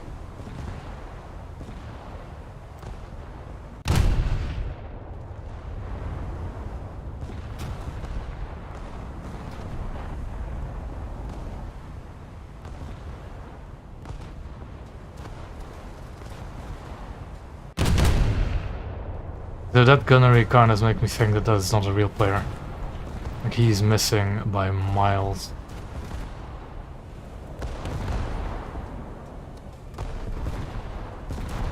Okay, I get you an easy, so I don't really care too much about it because that's not a threat.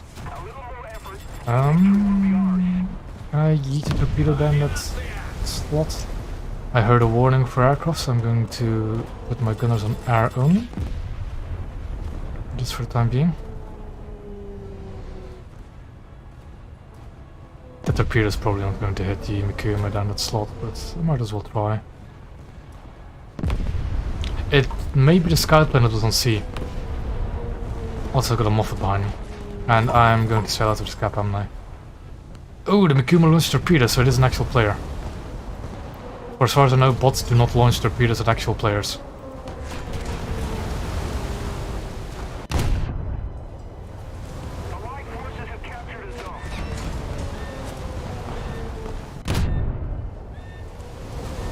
This Moffat is hiding behind the rocks, fighting his weak spot, being a real pain in the neck.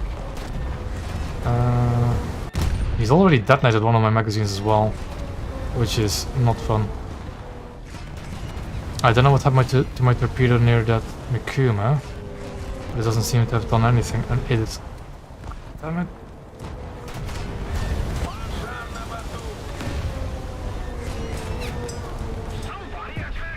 Yeah, I'm dead. This Moffat is actually killing me, because it's an actual player, and they are incredibly dangerous ships. Where were those shells aimed at, excuse me? Why were they shooting like 500 meters into the water when the target is 2 kilometers away? That's also a player Mikuma in front of me. I'm dead. GG's, I guess. Just going to launch a torpedo then. The torpedoes on its way just in case that Moffat were to think to cap B. But that Mikuma is probably going to cap it.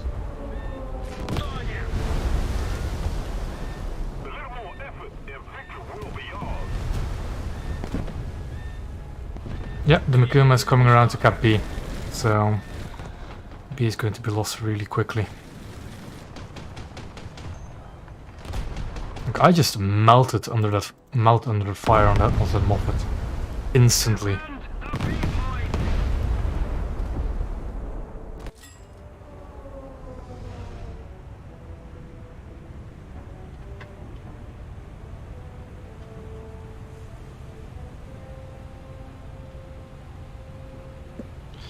And now, of course, I spawn miles away from the combat area again, because spawn points.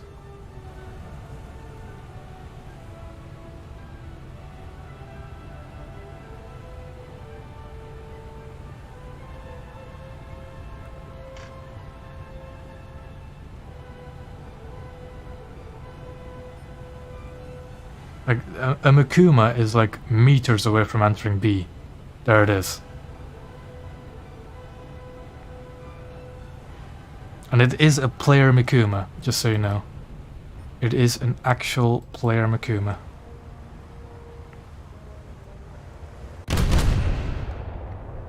I don't know what happened to the torpedo I launched down to it, because I think it should have hit it.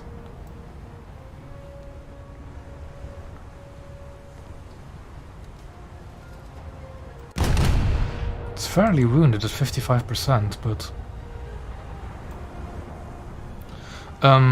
the destroyers at sea is probably going to still be there, like the PR-30, and there's going to be Japanese Isuzu, Aijan Isuzu cruiser up there as well. The enemy is controlling most of the zones.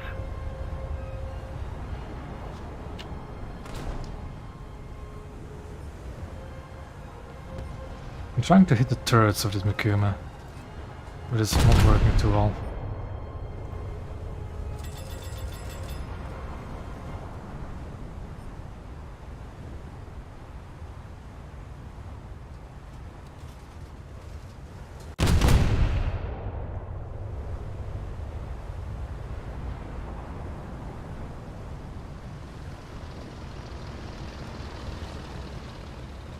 The aircraft noise is friendly, I can see it on the minimap.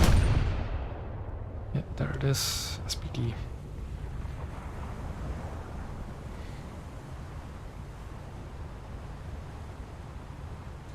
Shooting high, I think. I don't think he's behind island cover, is he? Attack the sea point. No, he's not. Okay. Attack the enemy.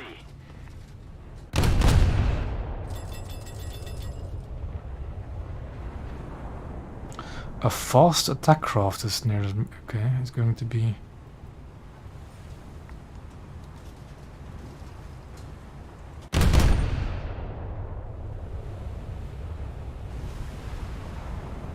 Buzzer. The Buzzer does have torpedoes, but they're really bad torpedoes. So I doubt he's going to do anything to the Mikuma.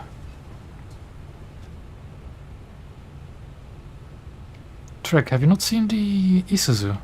Like the Japanese anti-air cruiser? Because I could have sworn I saw one like move down there. Victory will surely be ours. Excellent. Yeah, I did exceptionally bad to this match. Being sandwiched between a player Mikuma and a player Moffat.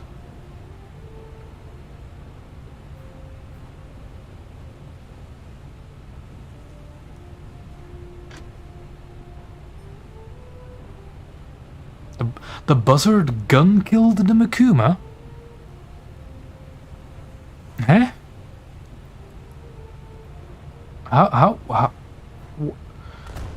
Okay. How do you manage to do that? Allied forces have captured a I zone. guess you could, like with the sap, maybe knock out the turrets of the Mikuma? But still, jeez. Although they did heavily increase the ammo load, didn't they? Of the Buzzard and Albatross. Compared to what they used to be.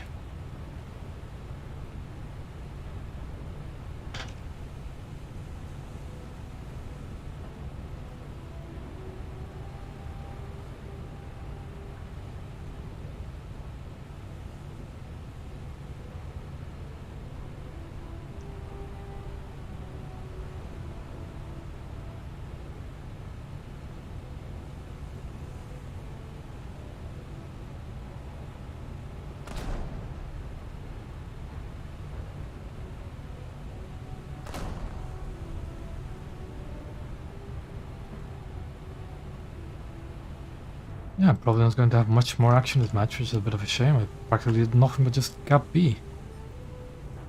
Die. Oh well, matches like that also happen.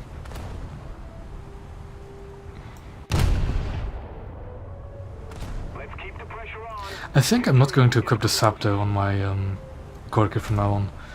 The damage against cruisers is really underwhelming, and the AP is more than fine enough against most destroyers.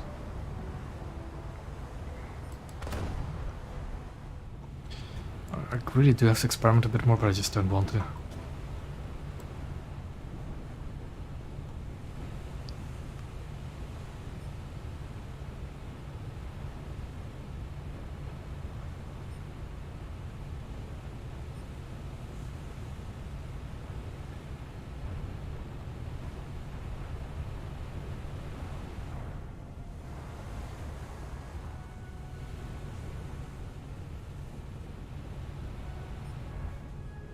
Well, I've got no more how to shoot at still for the last few moments of this match. Even though I still only have HE. Also, these Kirovs are like... still sometimes have perfectly in sync shots.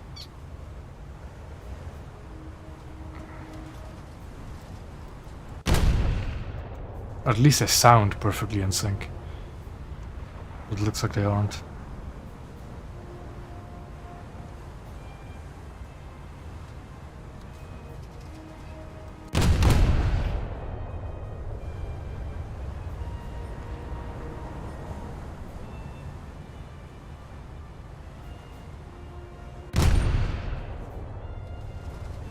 Okay. That's another match over.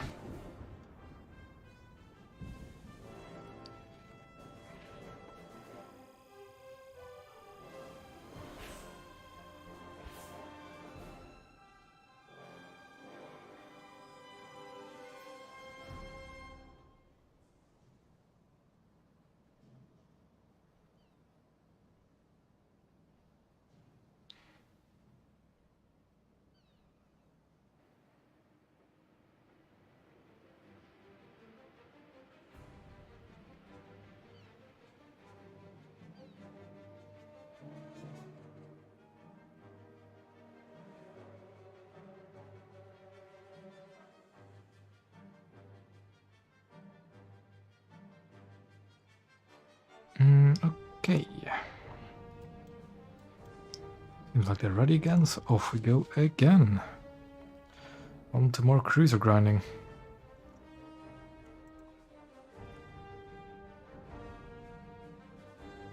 Probably going to be 2 more matches.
I think I'll even leave it after just this next match.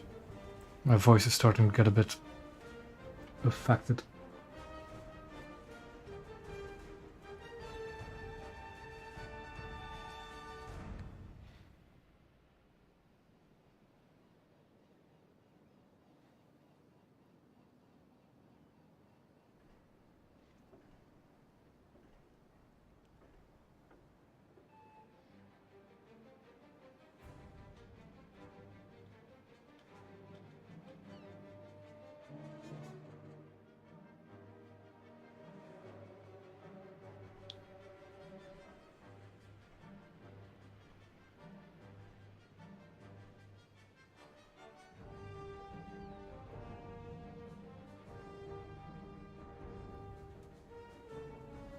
Queue time is being a bit long.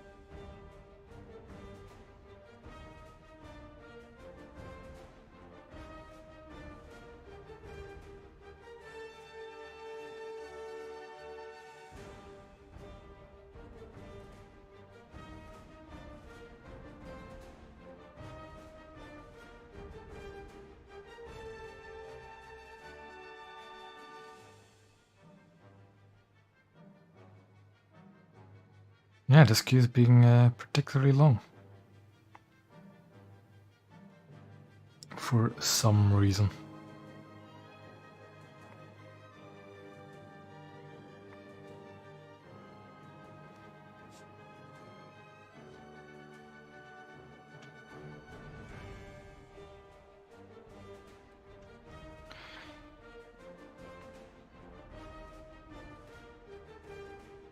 Yeah, that's kind of weird. Our queue time was being really smooth for the entirety of tonight.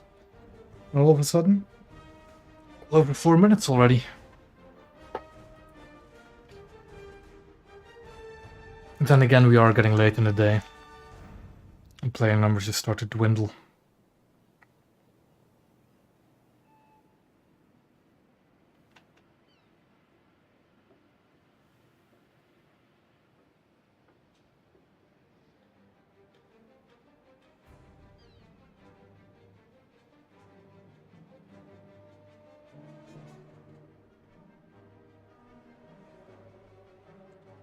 I'll give it to 7 minutes and I'll requeue it.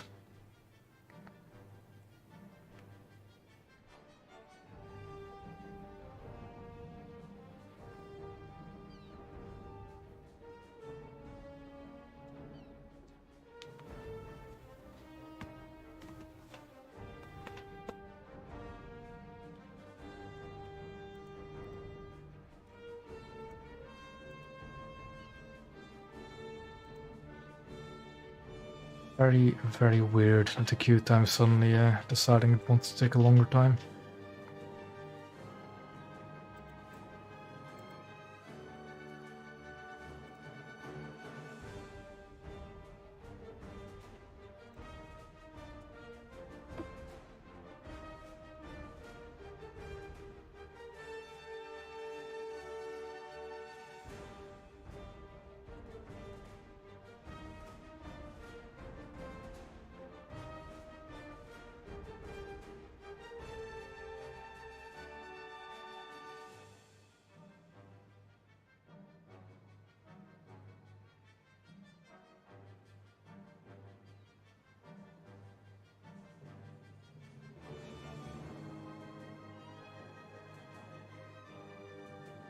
Yeah, there we go.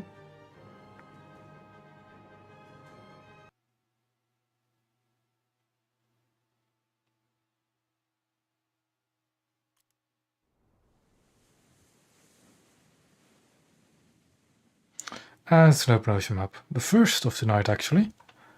Now that I think of it. I think I'll do Kirov and at the same time get rid of the sap because I really don't want it. I'll do Kirov first just for the RP.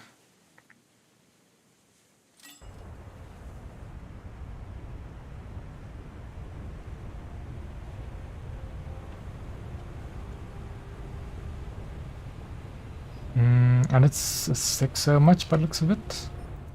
Let's see what we can see. See a few destroyers. Don't see any battleships yet. That's all. I wish I had AP on my Kirov right now. I really do. But I don't.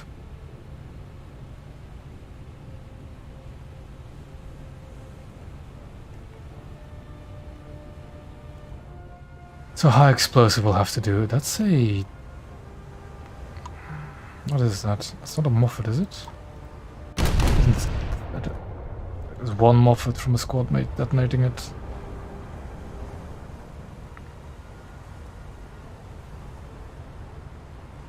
That's another Moffat being detonated by a squad mate.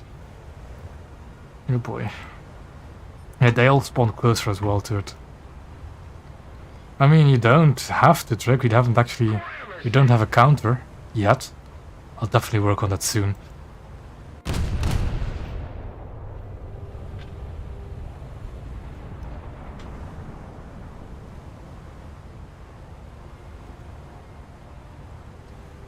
Our victory is near.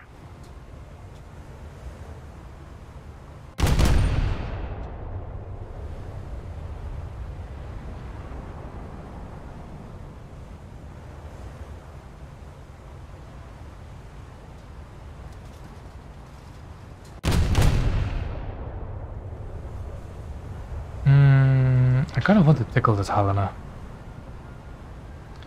At the same time I also want to bully destroyers with the high explosive. So I think I'll keep that up first.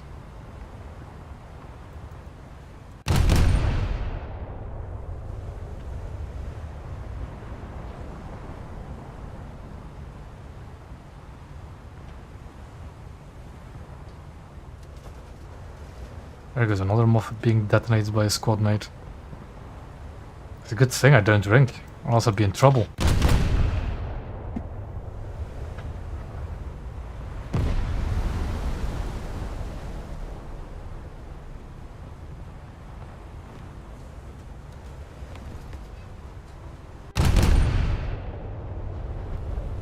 Put it down a bit, I don't want to rush head first into the enemy team.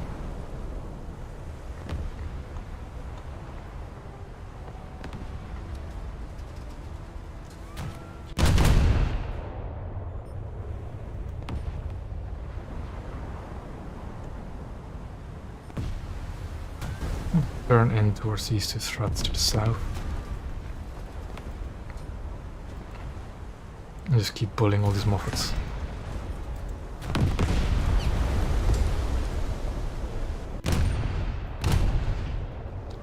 At least I do have parts on this Kirov.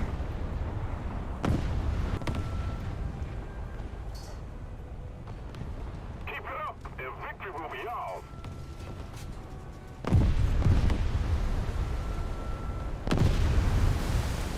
There goes another Moffat dead.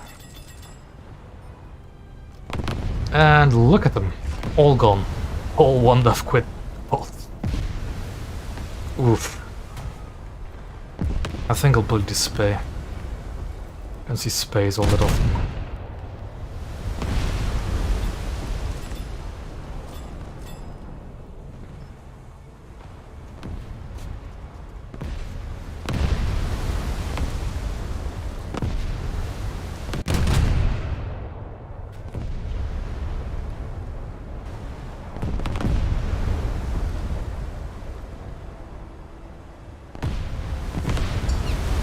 I think the Spey is kind of vulnerable to this 180mm HE. I'm doing a lot of damage to it.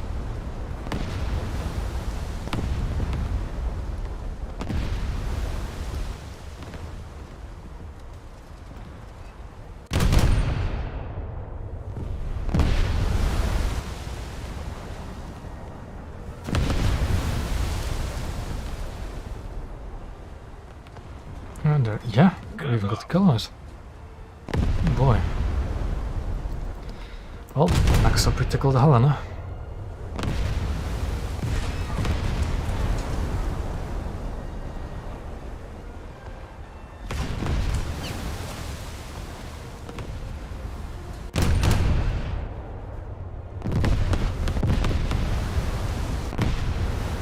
The guys in front are actually doing quite a bit of damage to my Kudov.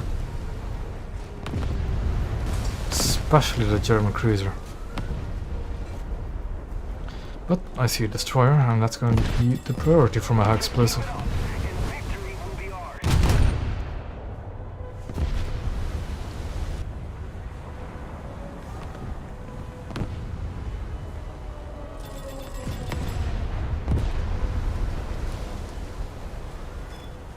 Okay, that fire burned him down quickly.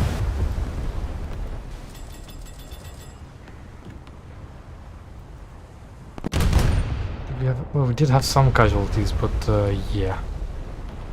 They had way more by the looks of it.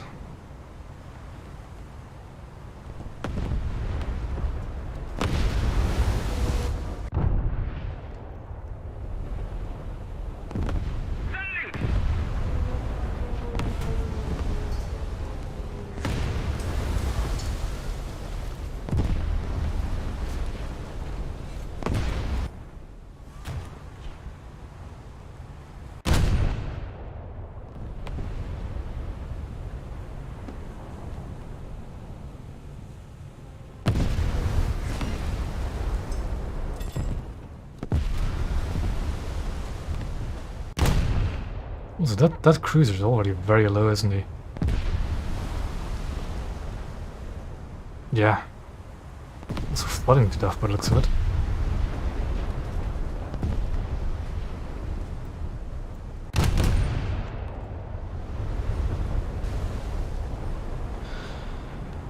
Up next is probably this Helena. What's there? That's another Moffat.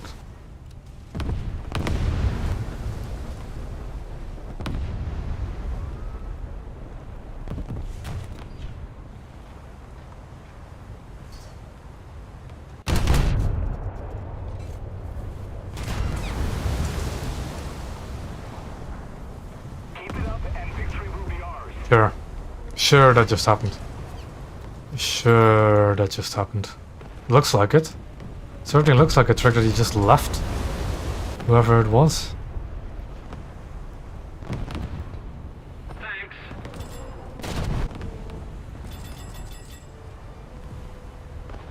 Could also have lost connection because it isn't. I don't know. It doesn't always have to be malicious leaving.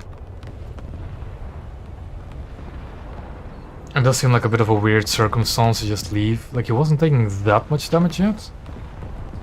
Like he might have looked at the scoreboard and just given up.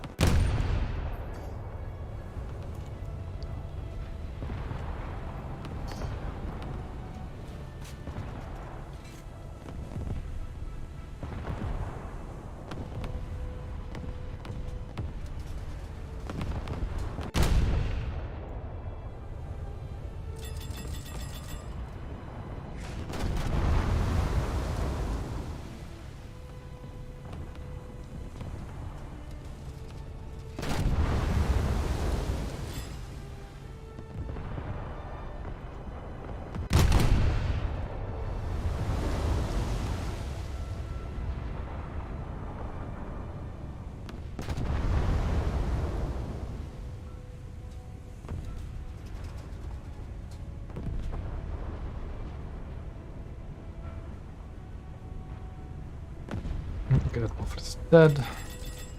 There's another one I can bully.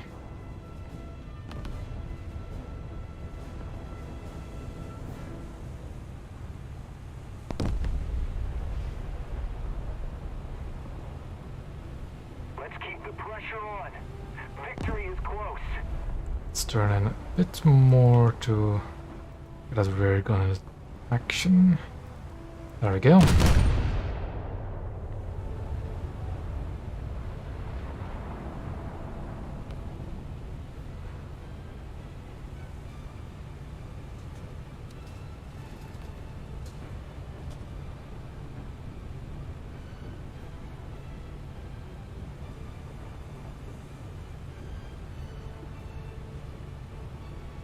Did I miss? Oh no, he just sank before I could really shoot him. And that's going to be another match over.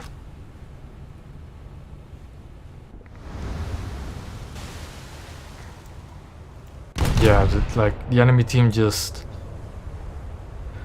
Oh, how fun it is to have zombies on your team. Especially if they're all in Moffats.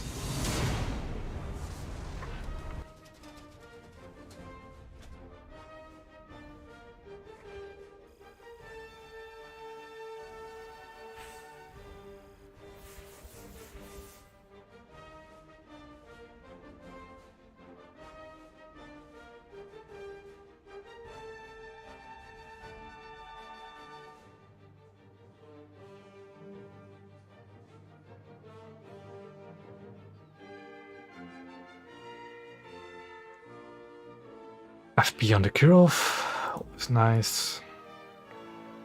Going for AP next, and then HEVT like I did on the Gorky. So yeah, both ready again. We'll do one more match probably.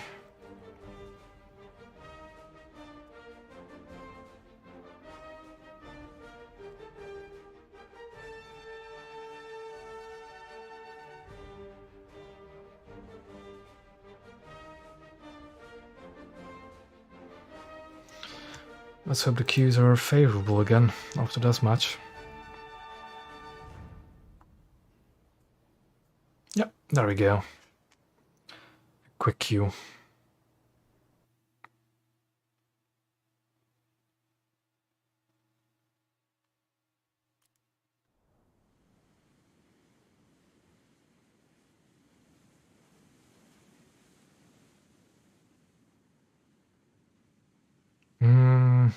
Another open ocean map again. The same map, I think, just from the other side now. Well, I'll spawn the kid off.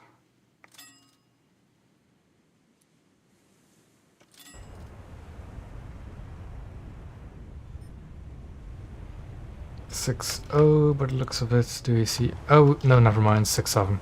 There's a Wyoming right there. Destroy the target. It's Oregon. That's Helena. Belfast. Is it a Belfast as well? Looks like one. Belfast AI carriers. Helena, Zheleznyakov, Mikuma, Helena, another Helena, Belfast, and an Omaha. And another Eugen. A bunch of premium cruisers and one Wyoming. I think we have our target, don't we?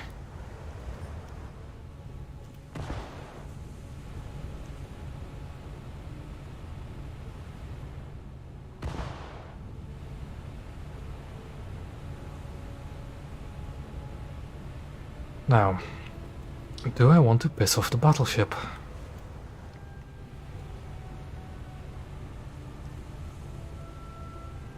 I think the answer to that question is going to be yes.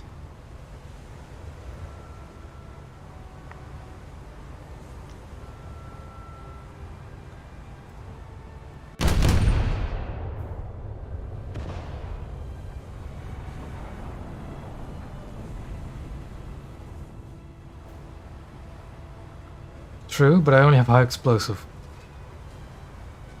So... what cruiser could I shoot at? I guess the Belfast would actually be the better target for me. They're not all that armored.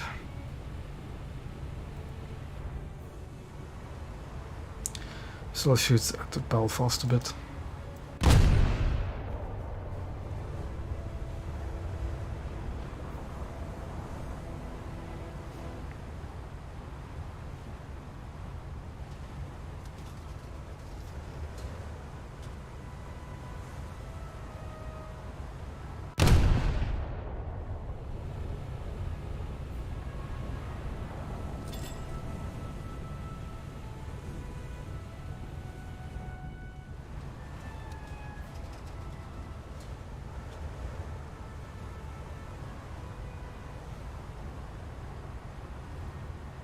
You see that periodic firing of the anti-air guns? That's definitely a zombie Belfast.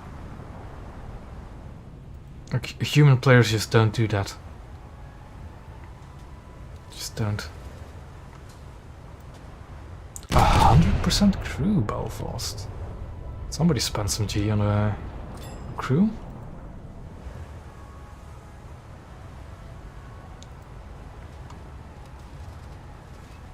And again, he's already lost quite a chunk of it.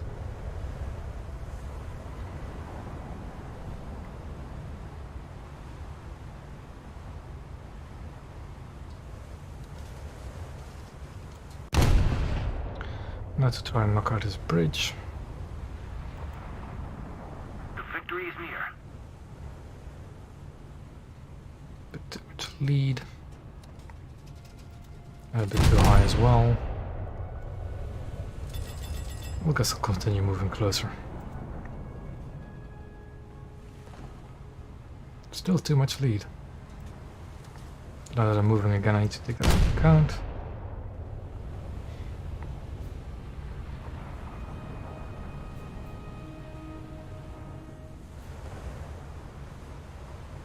There's the bridge that I wanted.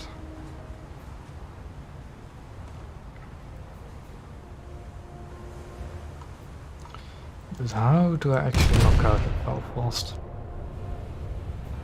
Guess if I shoot his turrets over and over again, I might actually kill him. But that means hitting his turrets over and over again.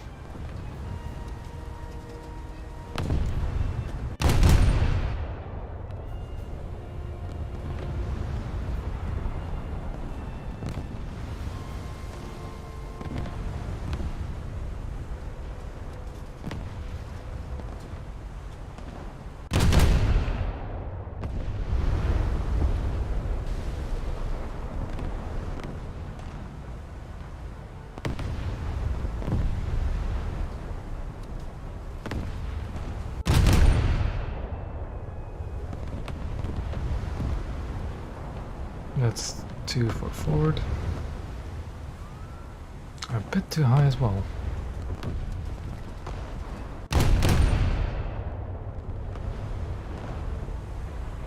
That's looking better for the turrets. Kind of just a little bit too far behind.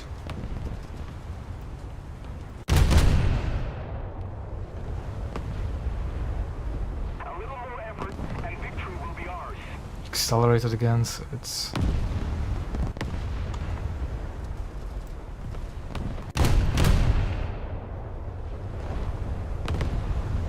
I'm incredibly tempted to just charge all of these zombies right and torpedo them. So incredibly tempted.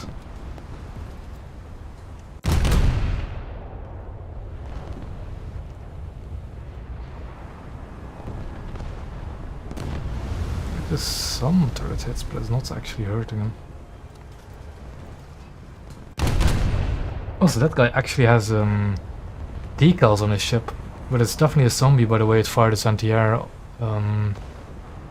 Weirdly.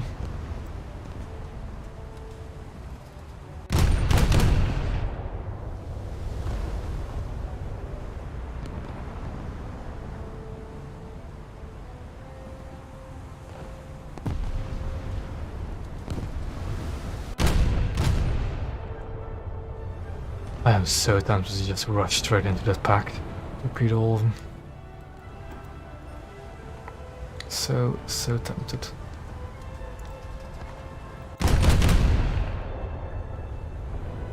Belfast is dead.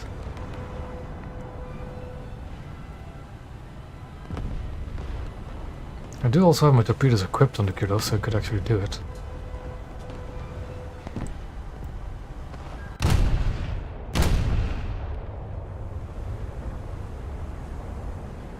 Well, I think I'll just gun them down.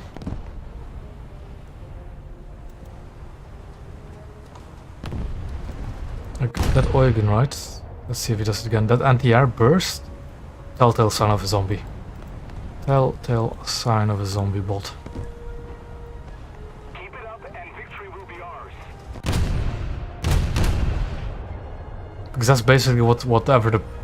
They're running some kind of program, right, that makes them automatically switch to their tertiary gunners. That's the AI gunners control all the guns in both modes. and then they just fire 1 second burst, or like very small bursts of the anti-air guns, just so that they keep active, and so that any kind of automated system wouldn't be too suspicious. Also, apparently, you're no longer allowed to report these bots because it's insulting to the player, even though it's just obvious that these aren't players. Like, even if these are actual human beings sitting there and doing this, it's disgusting. And they should be reported for inactivity. Like, these names, I actually recognize these names. I've seen them before.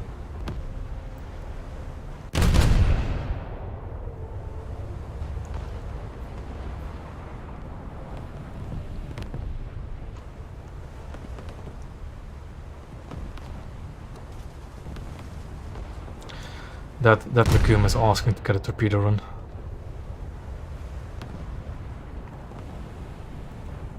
The thing is, Makuma does have a torpedo belt, so if I could strip it before I do a torpedo run, that'd be grand.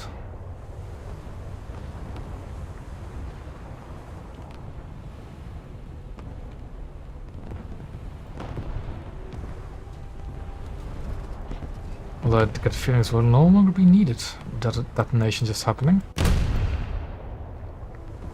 There's still the Zhelezhnikov behind it.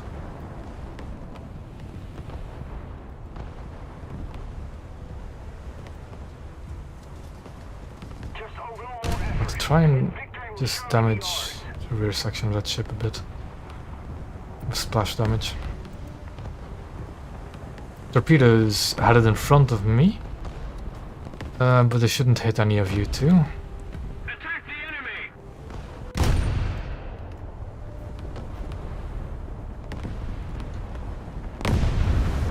Good kill. I want to try and do a torpedo run on the Zhelezhnikov, so you don't really have to shoot him.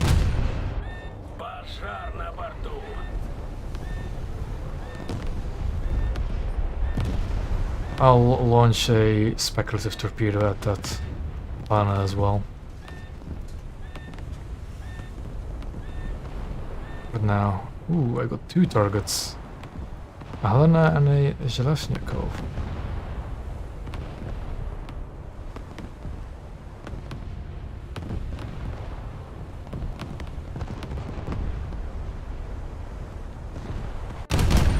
We'll only have HE on this Kirov, but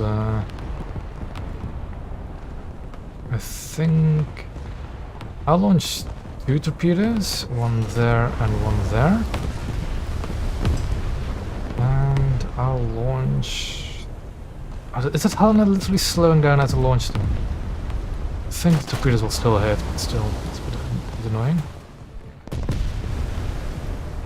Also, I see that Sky is torpedoing the targets as well. Is it Sky or is it Trick? Trick, sorry. Ooh, got a detonation in him.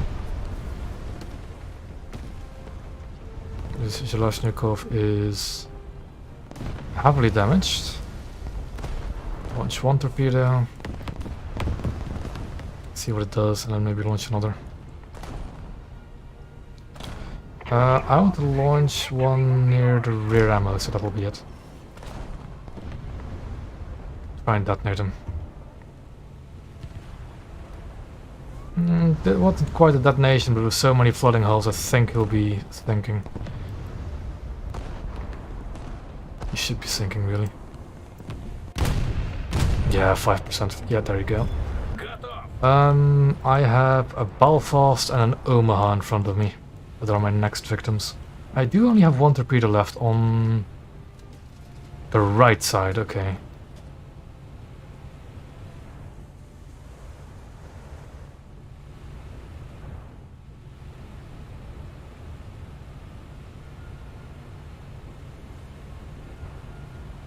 Well, the Omaha's gone. Belfast is up next then. I think this is actually a player. Yeah, that's a player. That salvo is definitely a player. The question is, will he be able to run away fast enough to avoid my torpedo rough?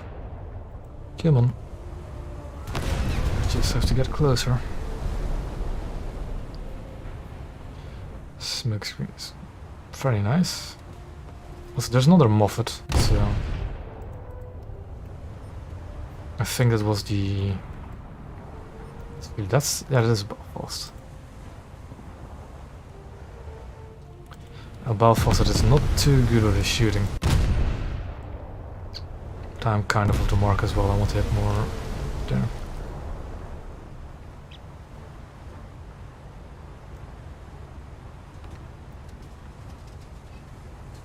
The Belfast doesn't have torpedoes, does it? I think the Southampton does, but the Belfast doesn't. I think one more salvo and I'll bring the... yeah, the Belfast is already sinking. Yeah.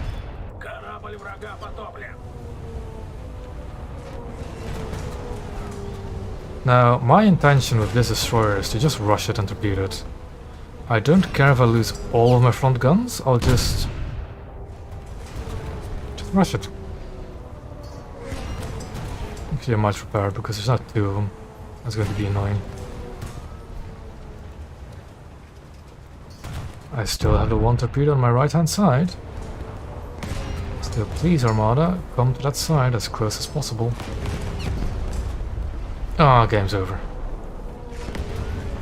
Good match though, and then high explosive only cured off.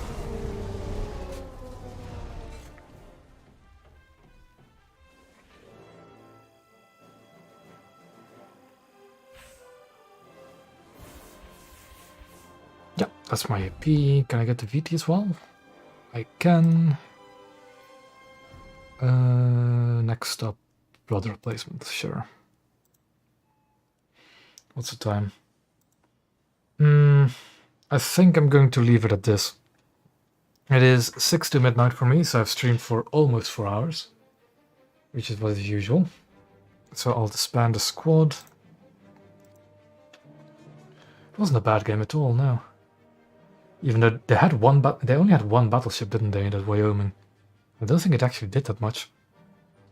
But yeah, that was that. Next week, what am I going to do? Next week is probably going to be German Coastal, because I don't think I've streamed that yet.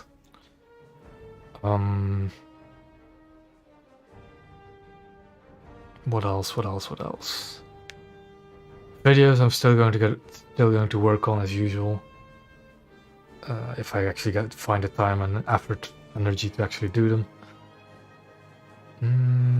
My German, I'll show you where my German coastal tree is. It's 2-7, I think. Yeah, it is 2-7, which is really lucky because I actually picked up the VS8 from the Warbond shop last week. So now I have 2-7 lineup with VS8 Premium as well.